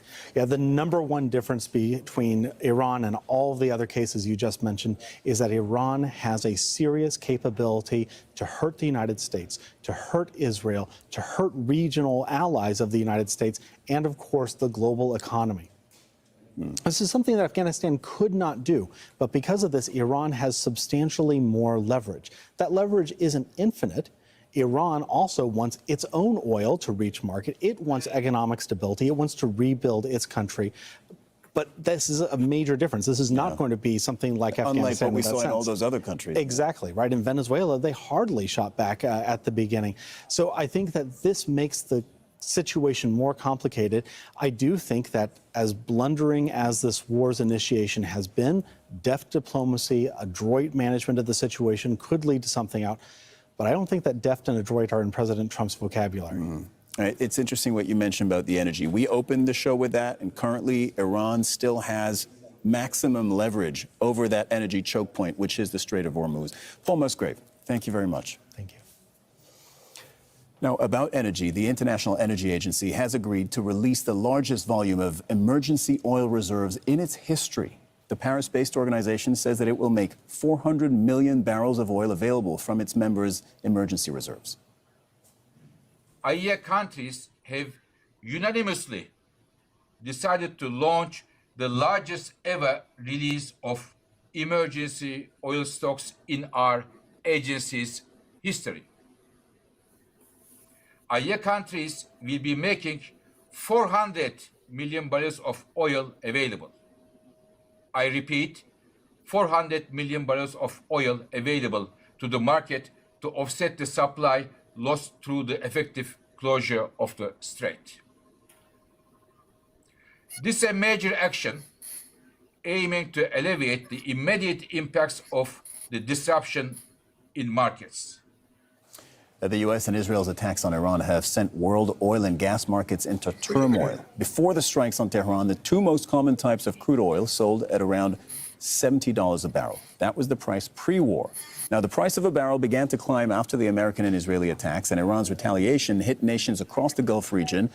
That's when the price of a barrel of oil climbed well above $100. So from 70 to well above 100. Then on Monday, President Donald Trump told U.S. media he thought the war against Iran was near complete. So what happened? Immediately, the price of oil began to fall. In the last 2 days, with little indication that the war is actually close to ending, prices have increased again slightly. Natasha Butler is in Paris. Natasha, we've set the scene. We gave that information that the International Energy Agency is telling all its members to release the biggest amount of strategic reserve release ever, which is 400 million barrels of oil a day. So how is this going to work? What's it for? And when are we supposed to feel the effects of that? Yes, certainly in a historical move by the International Energy Agency that's based in Paris. In fact, the head of the agency, Faith Birol, said in a statement that the oil markets are facing unprecedented, challenging times, and that is why they've decided to make that move with their 32 members to release 400 million barrels of oil in order to try and ease the pressure on the oil markets. Now, what we understand is that now it will be up to those member states to decide how they're going to release the oil, when they're going to release the oil. However, will be up to the agency. It's going to be staggered. We know that. It may take several days, several weeks. And the impact, we understand, will also be felt in perhaps 2 to 4 weeks' time. So it's not something that people are really going to feel right now when they're going to the petrol pump, for example. They're not going to suddenly see oil prices, the price of fuel, I should say, going back to what it was before. but that effect will be gradual. Now, as I said, the agency decided to do that because we've seen a continuation of those oil prices go up, and it is an historic move because it's more than twice the amount of barrels of oil that they decided to release back in 2022 when Russia invaded Ukraine. Back then it was something like 182 million barrels of oil, but it shows you, really highlighting the sense of urgency here in the situation. Natasha, by the way, I think I may have misspoken earlier when I asked you the question. The release of the strategic oil reserves is for 400 million barrels of oil. I may have said per day. It is definitely not per day. It is in total. Who is taking part in this? What countries are actually releasing strategic reserves? Who's taking part? Well, for the moment, we know of a few countries that have already thrown their hat into the ring. We know that Japan, for example, said that it would look at beginning to release reserves from as soon as Monday. We also know that Germany and Austria say they will. France is expected to take part. In fact, the French President Emmanuel Macron is currently hosting a G7 meeting here in Paris, although it is by video conference. France is holding the rotating presidency of the G7, and it is to look at the idea of releasing this oil. G7 countries are expected to all take part in that, of course. The French president has also urged his G7 partners, though, to look at ways to try and ease the pressure on the Strait of Hormuz. He's spoken, we understand, to the President of the United States during that meeting, talking about what can be done to try and escort those ships or secure in some way safe passage of those tankers in the Strait of Hormuz. So we know those discussions are also ongoing. G7 countries, G7 leaders are, of course, looking at this very carefully. They're concerned, of course, about the economic impact of this war on their countries. They understand as well, and they know it is going to affect not just businesses and industry, but consumers, and that means voters. All right, Natasha Butler reporting from Paris. Thank you very much, Natasha. Let's speak now to economist and oil and gas specialist Cornelia Meyer. She is the CEO of Meyer Resources, joining us from Bern in Switzerland. Cornelia, thank you for being on the program. For consumers who are starting to see, whether it's gas prices in the U.S., or I should say petrol prices in the U.S. and gas prices in Europe, and there are also consumers in Asia who are seeing either the scarcity of oil or who are seeing prices rise. What is this going to mean for consumers that the IEA is calling for the release of 400 million barrels of oil? Thank you so much for having me, Cyril. Well, it's good because what you will see eventually that it will have an effect on the oil price. But mind you, 400 million barrels is as much as the highest number they ever released. However, it's less than 4 days of global oil consumption. So we have to put it all in perspective. And there's only so much you can do. Essentially and eventually, we need the Straits of Hormuz to open, and that will, by the way, take time. We need for the GCC producers and Iraq to be able to restart the production that they have shut in. But again, it's not a light switch. It will take time. So we will see heightened inflation. People will feel it in their pockets. Maybe in the short run, a little bit less thanks to the release, but you know, they will feel it. We don't get around having to make sure that the Straits of Hormuz open again. Cornelia, I hear what you're saying, that this is not a silver bullet, that this will only contain the rise in energy prices for so long. Roughly how long? But that's hard to say. We will have to see. Look, when you look at in such a situation, what are the levers that help? It's spare capacity. Spare capacity is in the Gulf, so that's out. Then it's resistance, consuming less. Consuming less. That is one thing. So in the meantime, it's just very hard to see how long. But if prices go up too high, the economy it will be bad for the economy, so there will be less demand. But that's not a good scenario at all. I'll give our viewers two concrete examples, by the way. You have restaurants in India that are about to run out of cooking oil. That's just one example from halfway across the globe from where the war is actually happening. Another example is that some airlines, because they're now paying more for their jet fuel, they are going to increase the price of their tickets.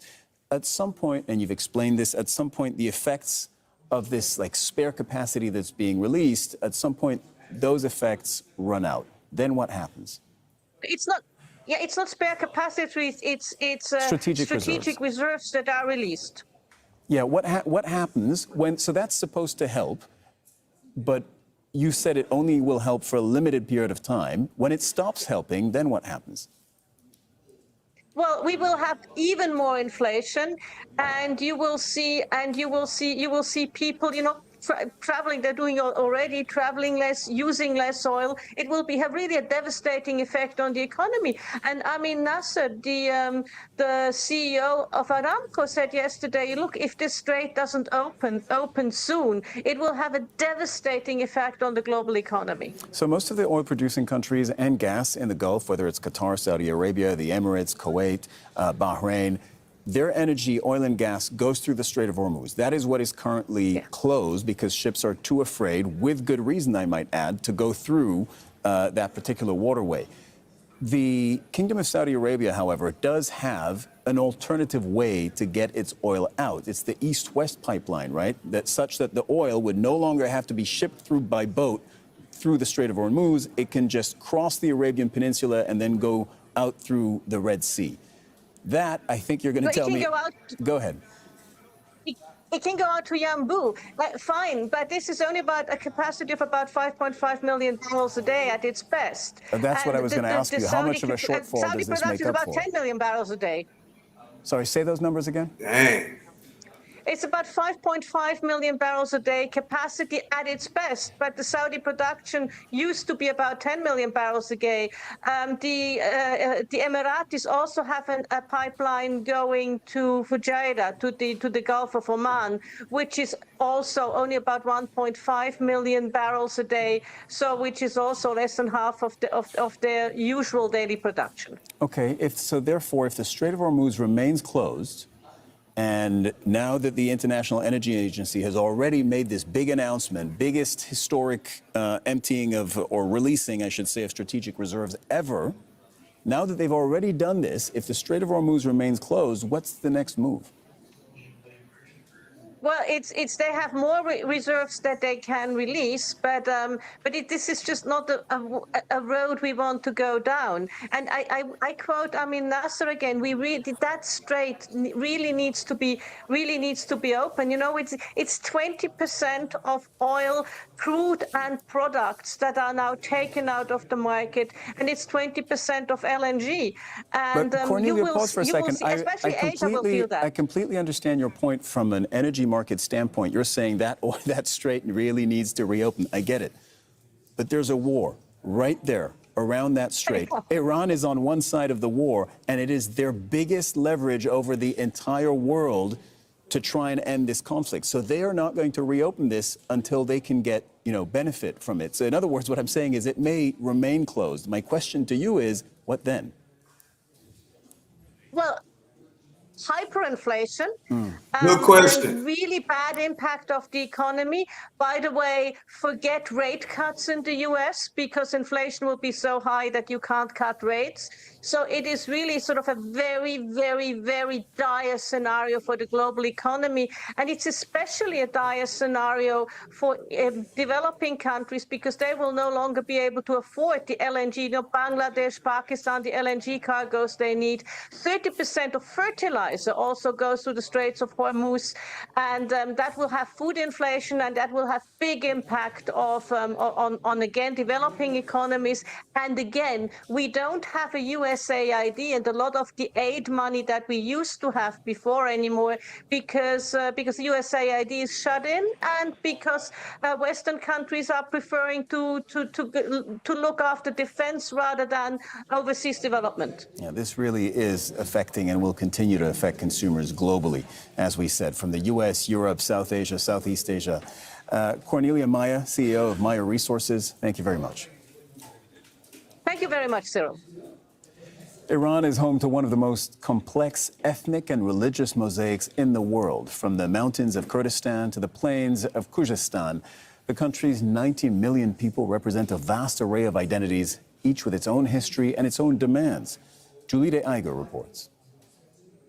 Iran, officially the Islamic Republic of Iran, is an ethnically diverse country in West Asia. It shares land borders with 7 nations and has coastlines bordering the Caspian Sea to the north and to the south, the Gulf and the Gulf of Oman. Iran is one of the oldest civilizations, and over centuries it's been shaped by multiple empires, religions and tribes. Let's break it down. Iran is the world's most populous Shia majority country. Sunnis and other Muslim sects account for roughly 9% of the population, and the remaining 1% includes Christian and Jewish communities. More than half of its roughly 90 million people are estimated to be ethnically Persian. Azeris are the second largest ethnic group. They live mostly in northern areas along the border with Azerbaijan and in the cities of Tabriz and Tehran. Kurds, who are mostly Sunni, make up about 15% of the population. Kurds mainly live in western areas. Before we continue with this, I appreciate everybody for joining me. Thank everybody for commenting, coming over here, rocking with me. We got 75 people in the building. Before we continue, please subscribe to the channel and hit the notification bell so you'll know when we are going live.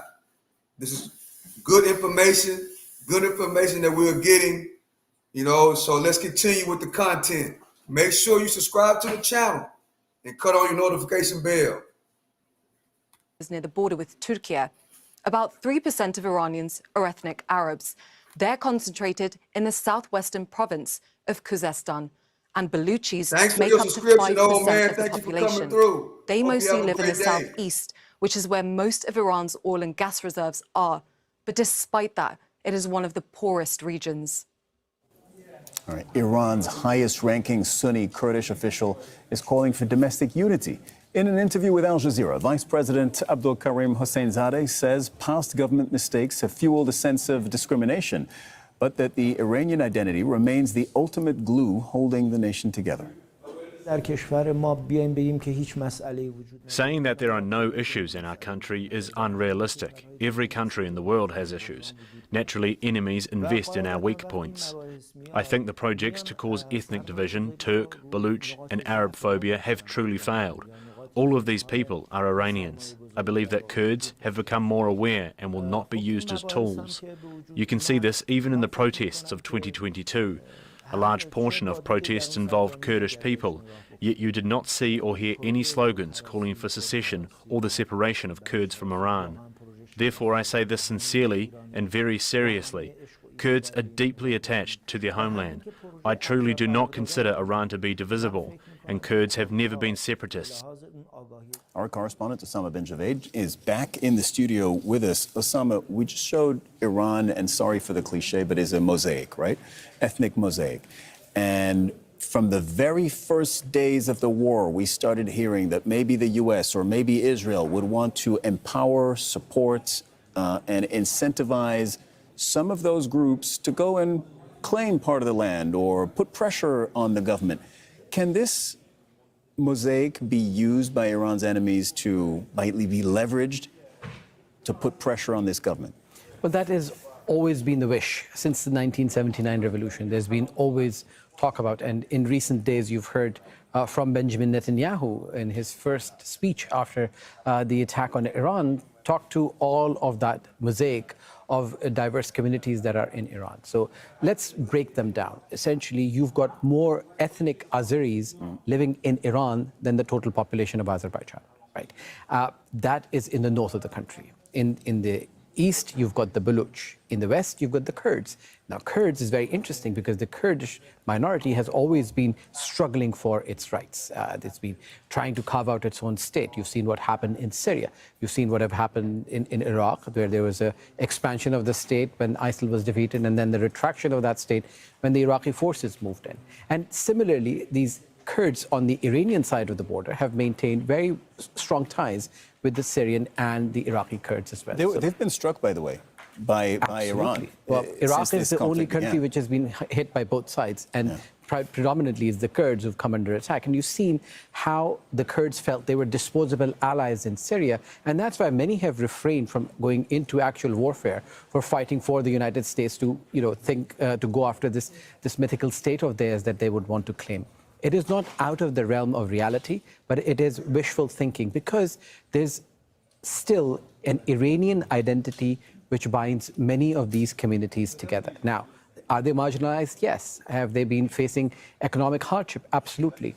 But if you look at the history of Iran and go back maybe 1,000 years, this has been, through the golden age of Islam, this was essentially the cradle, whether it was Shiraz, it was Tabriz, or Isfahan. Tehran was not that one of those places. But this was an amalgamation of ideas from Central Asia, from the Middle East, coming together, and sort of essentially a center of excellence for thought. And that is what the Iranians would bring you back to every time you speak to them about these minorities, that yes, we have that mosaic, but it is very well woven into the fabric of the Iranian society. And that is why it will be difficult for the outsiders to break it apart. Now, is that impossible? I don't think it is. Interestingly, I was talking to somebody who was in Geneva when the talks were happening, and they said that there's a strategy within the confines of powers in Iran that these are seen as appendages, as the extremities of Iran. And as you've seen in Azerbaijan, where they had to give up a part of their country to Armenia and claim it back 30 years later, this is also a strategy that Iran could deploy. So it remains an open question. I'm listening to you intently here. Well, Chad, we're going to switch over here to the economic summit, the infrastructure summit that's going on in Washington right now. Right now, the Transportation Secretary Duffy is talking right now. So we're going to switch over here to that. And then we're going to come back over here and check out what's going on in Iran. So let's see. Let me switch it real quick, chat. Thank y'all for joining. Thank y'all for joining. Where's it at? Thank y'all for joining, chat, as we switch it over here. Let's see what they're talking about at this, at this infrastructure summit that's taking place in Washington, D.C. at this time. I appreciate y'all for joining me, chat. Make sure you subscribe to the channel and hit on the notification bell. We've been live for 3 hours now. We're putting out the information. You can take it, analyze it, whatever your opinion is, that's your opinion. But we're putting out the information. I thank everybody for commenting, everybody for coming through. I thank all the new and old subscribers for rocking with the channel. We really, really, really appreciate y'all. So don't forget, subscribe to the channel and cut on the notification bell so you'll know when we go live. If you're willing to say, hey, I've got great ideas that could help you do your job better, please share them, reach out, be part of the solution, because you have a team that's there right now that are looking for answers, looking for the best ideas on how to spend money well, how to drive our dollars further, how to partner with outside dollars. But to answer your question, I have the Merchant Marine Academy. We're following mariners a little bit more closely over the last 10 days. The best mariners come out of Kings Point. It's a U.S. academy. This is it's been run down, mold, hot water doesn't work. They didn't have hot water for 4 months. Their dishwasher breaks. So they eat off of paper plates. And these are the most remarkable young men and women. And there's no way in hell a U.S. academy should treat its midshipmen like this. I'm going to fix that. I'm going to get money from the Congress. That's going to be fixed. I want less semis killing people on our roadways. I want safe, well-qualified drivers driving on our roadways. I want our project delivery to move much faster at a way better price. I want cleaner transit. I want a safe air traffic control system that's modern, brand new, and beautiful. What else I think there's a lot of stuff I want to do, but and we're trying to do all those things, and it's a big take, but it's partners and ideas that are helping us make that happen. So I want to do it all. Excellent. That's a good answer to what's your single most. Carol, a final word for Michael, you. He's a hard guy. I think for me, this is an infrastructure conference, and we've just talked about the incredible opportunity. What's up, Gregory? Thank you for joining. I guess you perfect, right? I guess you perfect, right, Gregory? You pronounce everything perfectly, right?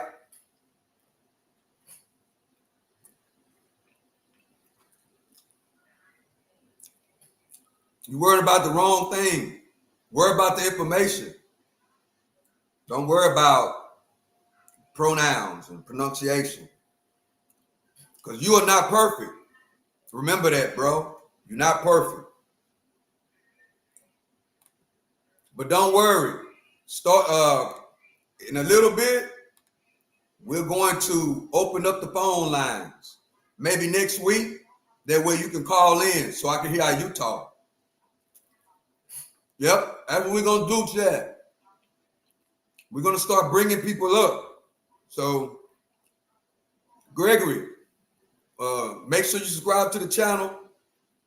And then, whenever I open up the phone lines and bring people up, please be the first one to come up. But thank you for joining. Appreciate you. That we have to invest in infrastructure here in our country, which is good for all of us.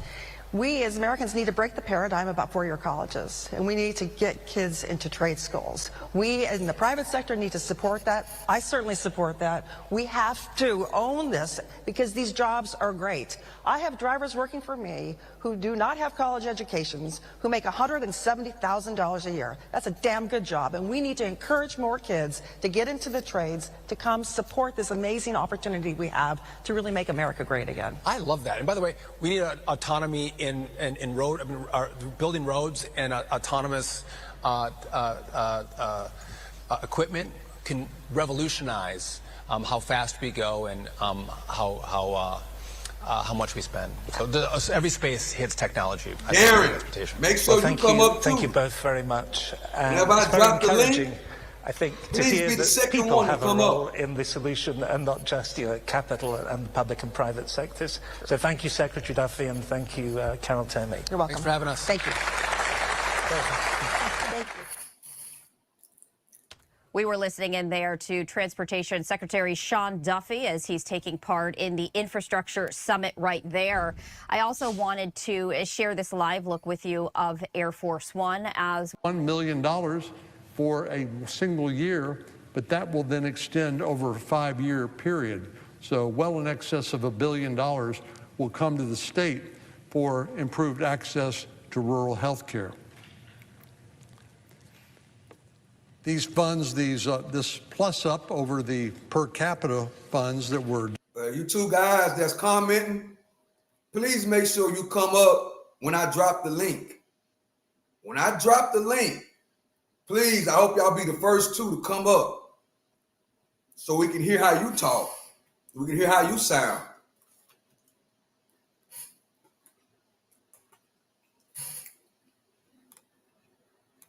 Since y'all think y'all so perfect. Distributed were based on a need-based formula developed by the Center for Medicare and Medicaid Services, otherwise known as CMS, based on factors like population, the proportion of healthcare facilities in rural areas, and the potential of application initiatives for long-term improvement in rural communities.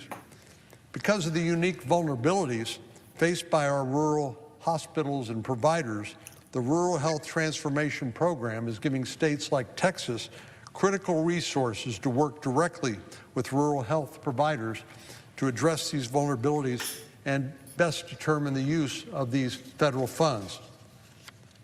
As I mentioned, the Trump administration has awarded the largest allocation of all to the state of Texas, more than $200 million, and that's for just 1 year. And I look forward to seeing the benefits that this program has for our rural Texas communities and my constituents. This program marks the most significant investment in health care for rural communities in decades, and I'm proud that Republicans, unfortunately once again without any Democratic support, have made our rural communities a priority under President Trump. Now, I suspect, Mr. President, these provisions may be news to many in the American people, but with no small thanks to the neglect of the media in informing them of what we've been up to during this last year, which is something really significant and important. The working family tax cuts made significant progress toward making health care more accessible and more affordable for the American people. And that I'm proud that working together with President Trump, Republicans are taking America back in the right direction when it comes to access to health care in our rural communities. Mr. President, I yield the floor, and I note the absence of a quorum. Clerk will call the roll. Ms. Alsterbrooks.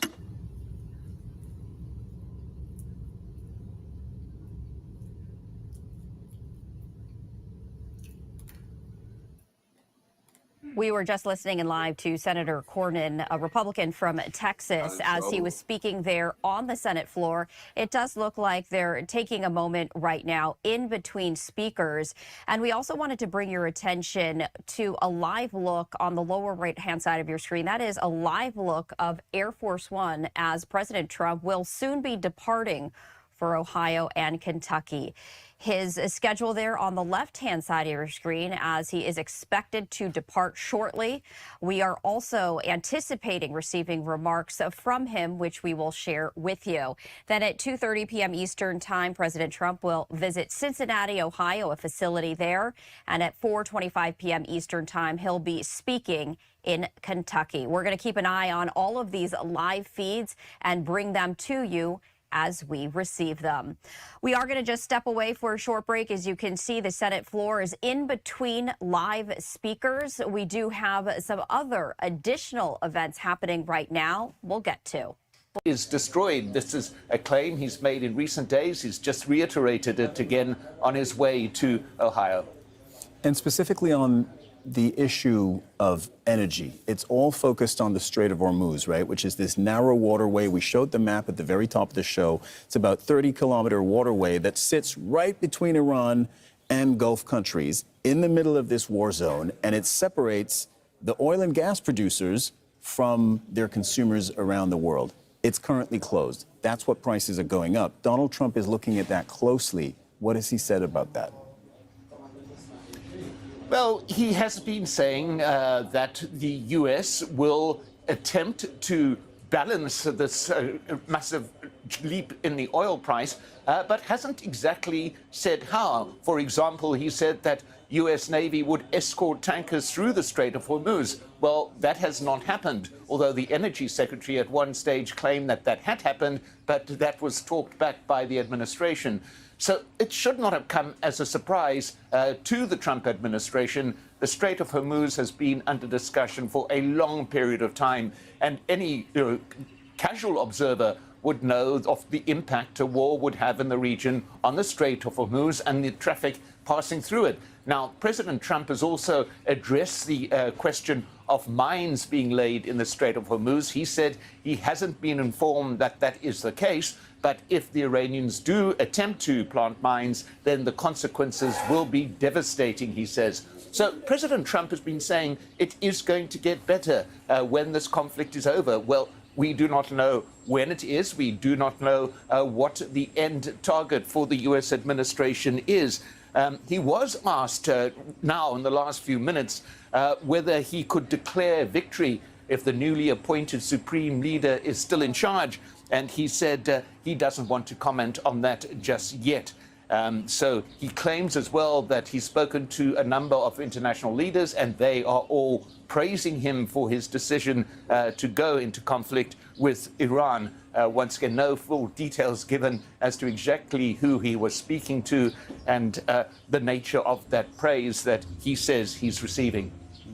Mike Hanna reporting from the White House. Thank you very much. And Israel has come under a barrage of Iranian missile attacks, triggering warning sirens in parts of the country. Air defense systems were activated in central and northern areas of Israel overnight. Israeli media reports all missiles fired from Iran were intercepted. Israel has come under a barrage of Iranian missile attacks, triggering warning sirens in parts of the country. Noor O'Day is in the occupied West Bank. That's you're southwest of Ramallah, Noor, reporting today on what's going on in Israel. Brief us on the latest.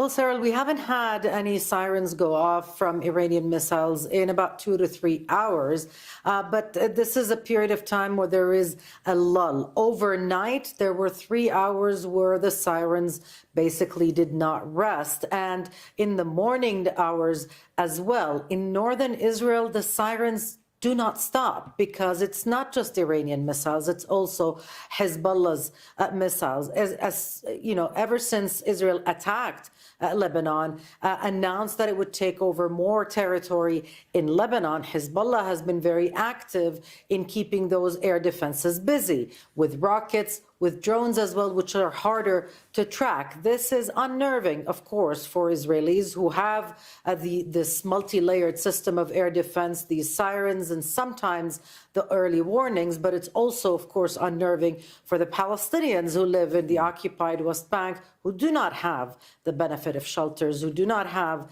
the benefits of sirens, and who have, you know, no horse in the game, so to speak. They just pay for the consequences of it all. Noor, it's very hard to figure out, you know, we're all, to some extent, on the outside looking in as to the U.S.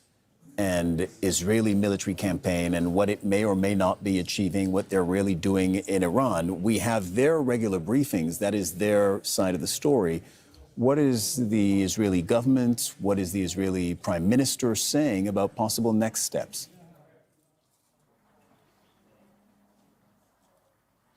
Well, the Israeli prime minister has been very clear. What's next is more war. The war on Iran, as far as Israel is concerned, will continue for weeks to come. And Israel is making the preparations for that in terms of asking for about $13 billion in additional defense budget. It is extending the state of emergency. It is preparing the troops. The narrative is that this is the battle of a generation, that Israel cannot stop. It cannot relent until this regime collapses. And even if the war stops abruptly because the U.S. president decides on that, then Israel's plan, as far as we can tell, is to exact as much damage as possible so that when the war is over, the regime would collapse in Tehran on its own because of the public backlash. Now, in the meantime, on the northern front, Cyril, Israel says that the war on Lebanon will outlast that of the war on Iran. And that is not comforting for the Israeli residents of the north, certainly not comforting for the hundreds of thousands of Lebanese who have been forcibly displaced, including those in Al-Dahiya.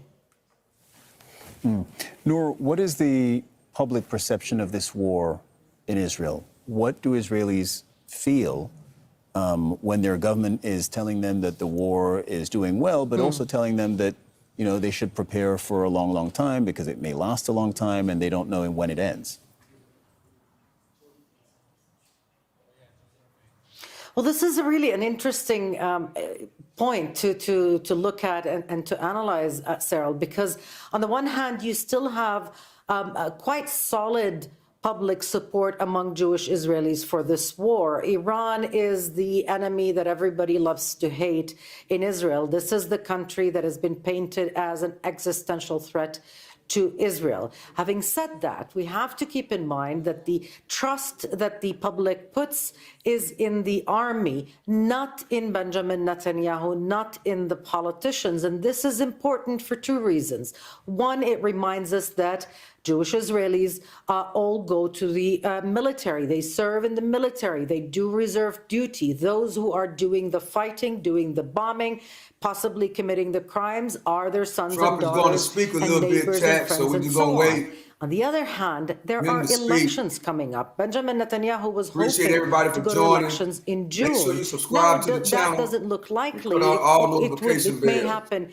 in November on schedule, but he's not gaining any popularity as he expected from waging war on Iran and killing Ayatollah Ali, of decimating, in his words, the capabilities of Iran, of fighting back Hezbollah in Lebanon and so on. He is not making the gains that he had hoped he would. And so for now, sorry, I'm going to have to jump in. We're seeing live pictures of Marine One. Sorry, Noor. We're looking at pictures live from the Andrews Air Force Base, where the U.S. President Donald Trump is about to step out of Marine One, which is the presidential transport helicopter.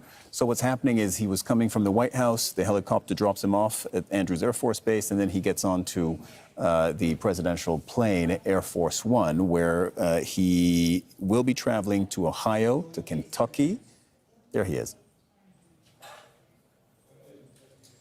So he's going to Ohio and Kentucky, where he will be addressing the economy. Now, of course, all of this happening in the midst of war, a war initiated by the U.S. and Israel. We're currently on day 12 of this U.S.-Israeli war against Iran. We don't know when the war ends. Donald Trump has been saying it ends when I want it to end, without making it very clear whether that's just around the corner or whether it will take more time than that. In fact, he was asked just this week at a press briefing, does it end soon, as in the next few days? He said no. Let's bring in Mike Hanna, our White House correspondent. Mike, just so you know, and you may be able to see this as well from where you are, Donald Trump currently walking over to Air Force One. We don't know whether he's going to address the press. I think I'll get an answer on that momentarily. Hold on. It doesn't look like he's coming towards the microphones. I'm going to assume that's a no, but I may be wrong, making an assumption here. Mike, he's going over, we said, to Ohio, Kentucky to address the economy. What more do you know? Yes, well, I must just mention as well that he did speak briefly to the press before he left the White House on his way to Joint Base Andrews, and furthermore, he's going on to Ohio and Kentucky. But he said in the brief comments that he made to the media that most of the Iranian Navy is destroyed, he claimed. He was asked about whether he can declare victory if the newly appointed Supreme Leader is still in charge. He said he doesn't want to comment on that yet. He also said that he's been speaking to... right now... Hold on, Mike, listen to this. They've lost their Navy, they've lost their Air Force, they have no anti-aircraft apparatus at all, they have no radar, their leaders are gone, and we could do a lot worse to one another. We're leaving certain things that if we take them out, or we could take them out by this afternoon, in fact, within an hour, they literally would never be able to build that country back. A new report shows, a new report says that the military investigation has found that the United States struck the school in Iran. As Commander-in-Chief, do you take responsibility for that? That is what? As Commander-in-Chief, do you... For what? For the strike on the school in Iran. A new report says the military investigation has found it was the United States that struck the school. I don't know about it. Are you talking to the CEOs of various oil companies, encouraging them to use the Strait of Hormuz right now? They should. I think they should. I think they should use it. In my opinion, look, we took out just about all of their mine ships in one night. We're up to boat number 60. I didn't realize they had that big a Navy. I would say it was big and ineffective. But every one of their ships, just about all of their Navy is gone at the bottom of the sea. Mr. President, how do you respond? Mr. President, have they laid any mines in the Strait of Hormuz? We don't think so. Mr.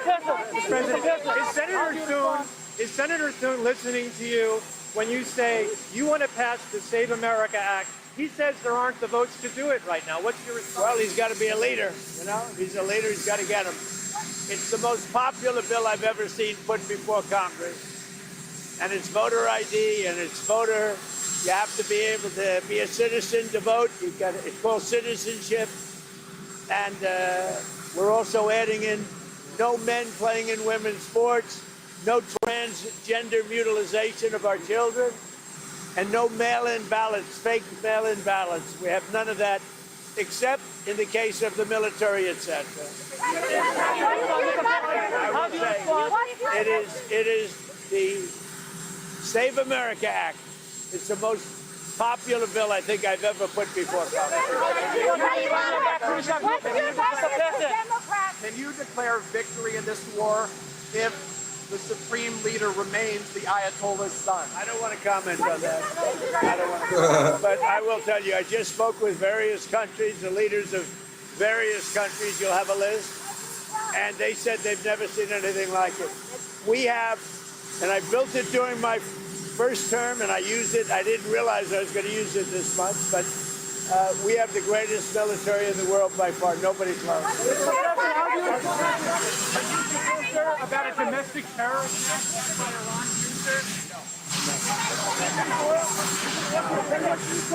We're not invited to the Shield of the Americas. Mexico, Brazil, and Colombia were not invited to the Shield of the Americas. Why was that? And should they come in the future to the event? I think they were invited. Maybe they didn't come. I think they were. I get along very well with all of them. In Iraqi parliament, few days, member slogan, "Date to America, date to Israel." What is your response to them? What is your message for Iraqi government? What did he say? In Iraqi parliament, slogan, "Date of America, date of Israel." Member of the parliament. Death to America, death to Israel. What's your response? That's not a nice question. Mr. President, did Spain give in after you told them that you would commerce ties with them? Are they cooperating with the United States? Who? Spain. No, they're not. I think they're not cooperating at all. Spain, I think they've been very bad. Very bad. Not good at all. We may cut off trade with Spain. You guys all trade with them? I don't know what Spain's doing. They've been very bad to NATO. They get protected. They don't want to pay their fair share. And they've been that way for many years, actually. Let me give you the good news. Let me give you the good news. The people of Spain are fantastic. The leadership, like you. The leadership, not so good. Lebanon is under attack, and Hezbollah is making dangers for the Lebanese, especially the Lebanese Christians. What is your message for Lebanon? Well, we're working on it very hard. We love Lebanon. We love the people of Lebanon. And we're working very hard. We got to get rid of the Hezbollah. Has been a disaster for many years. The new oil refinery in Texas first. The new oil refinery is going up in Brownsville, Texas. What do you want Americans to know about? Okay, you've been listening to the U.S. President Donald Trump. So this was the video that was filmed. In one night.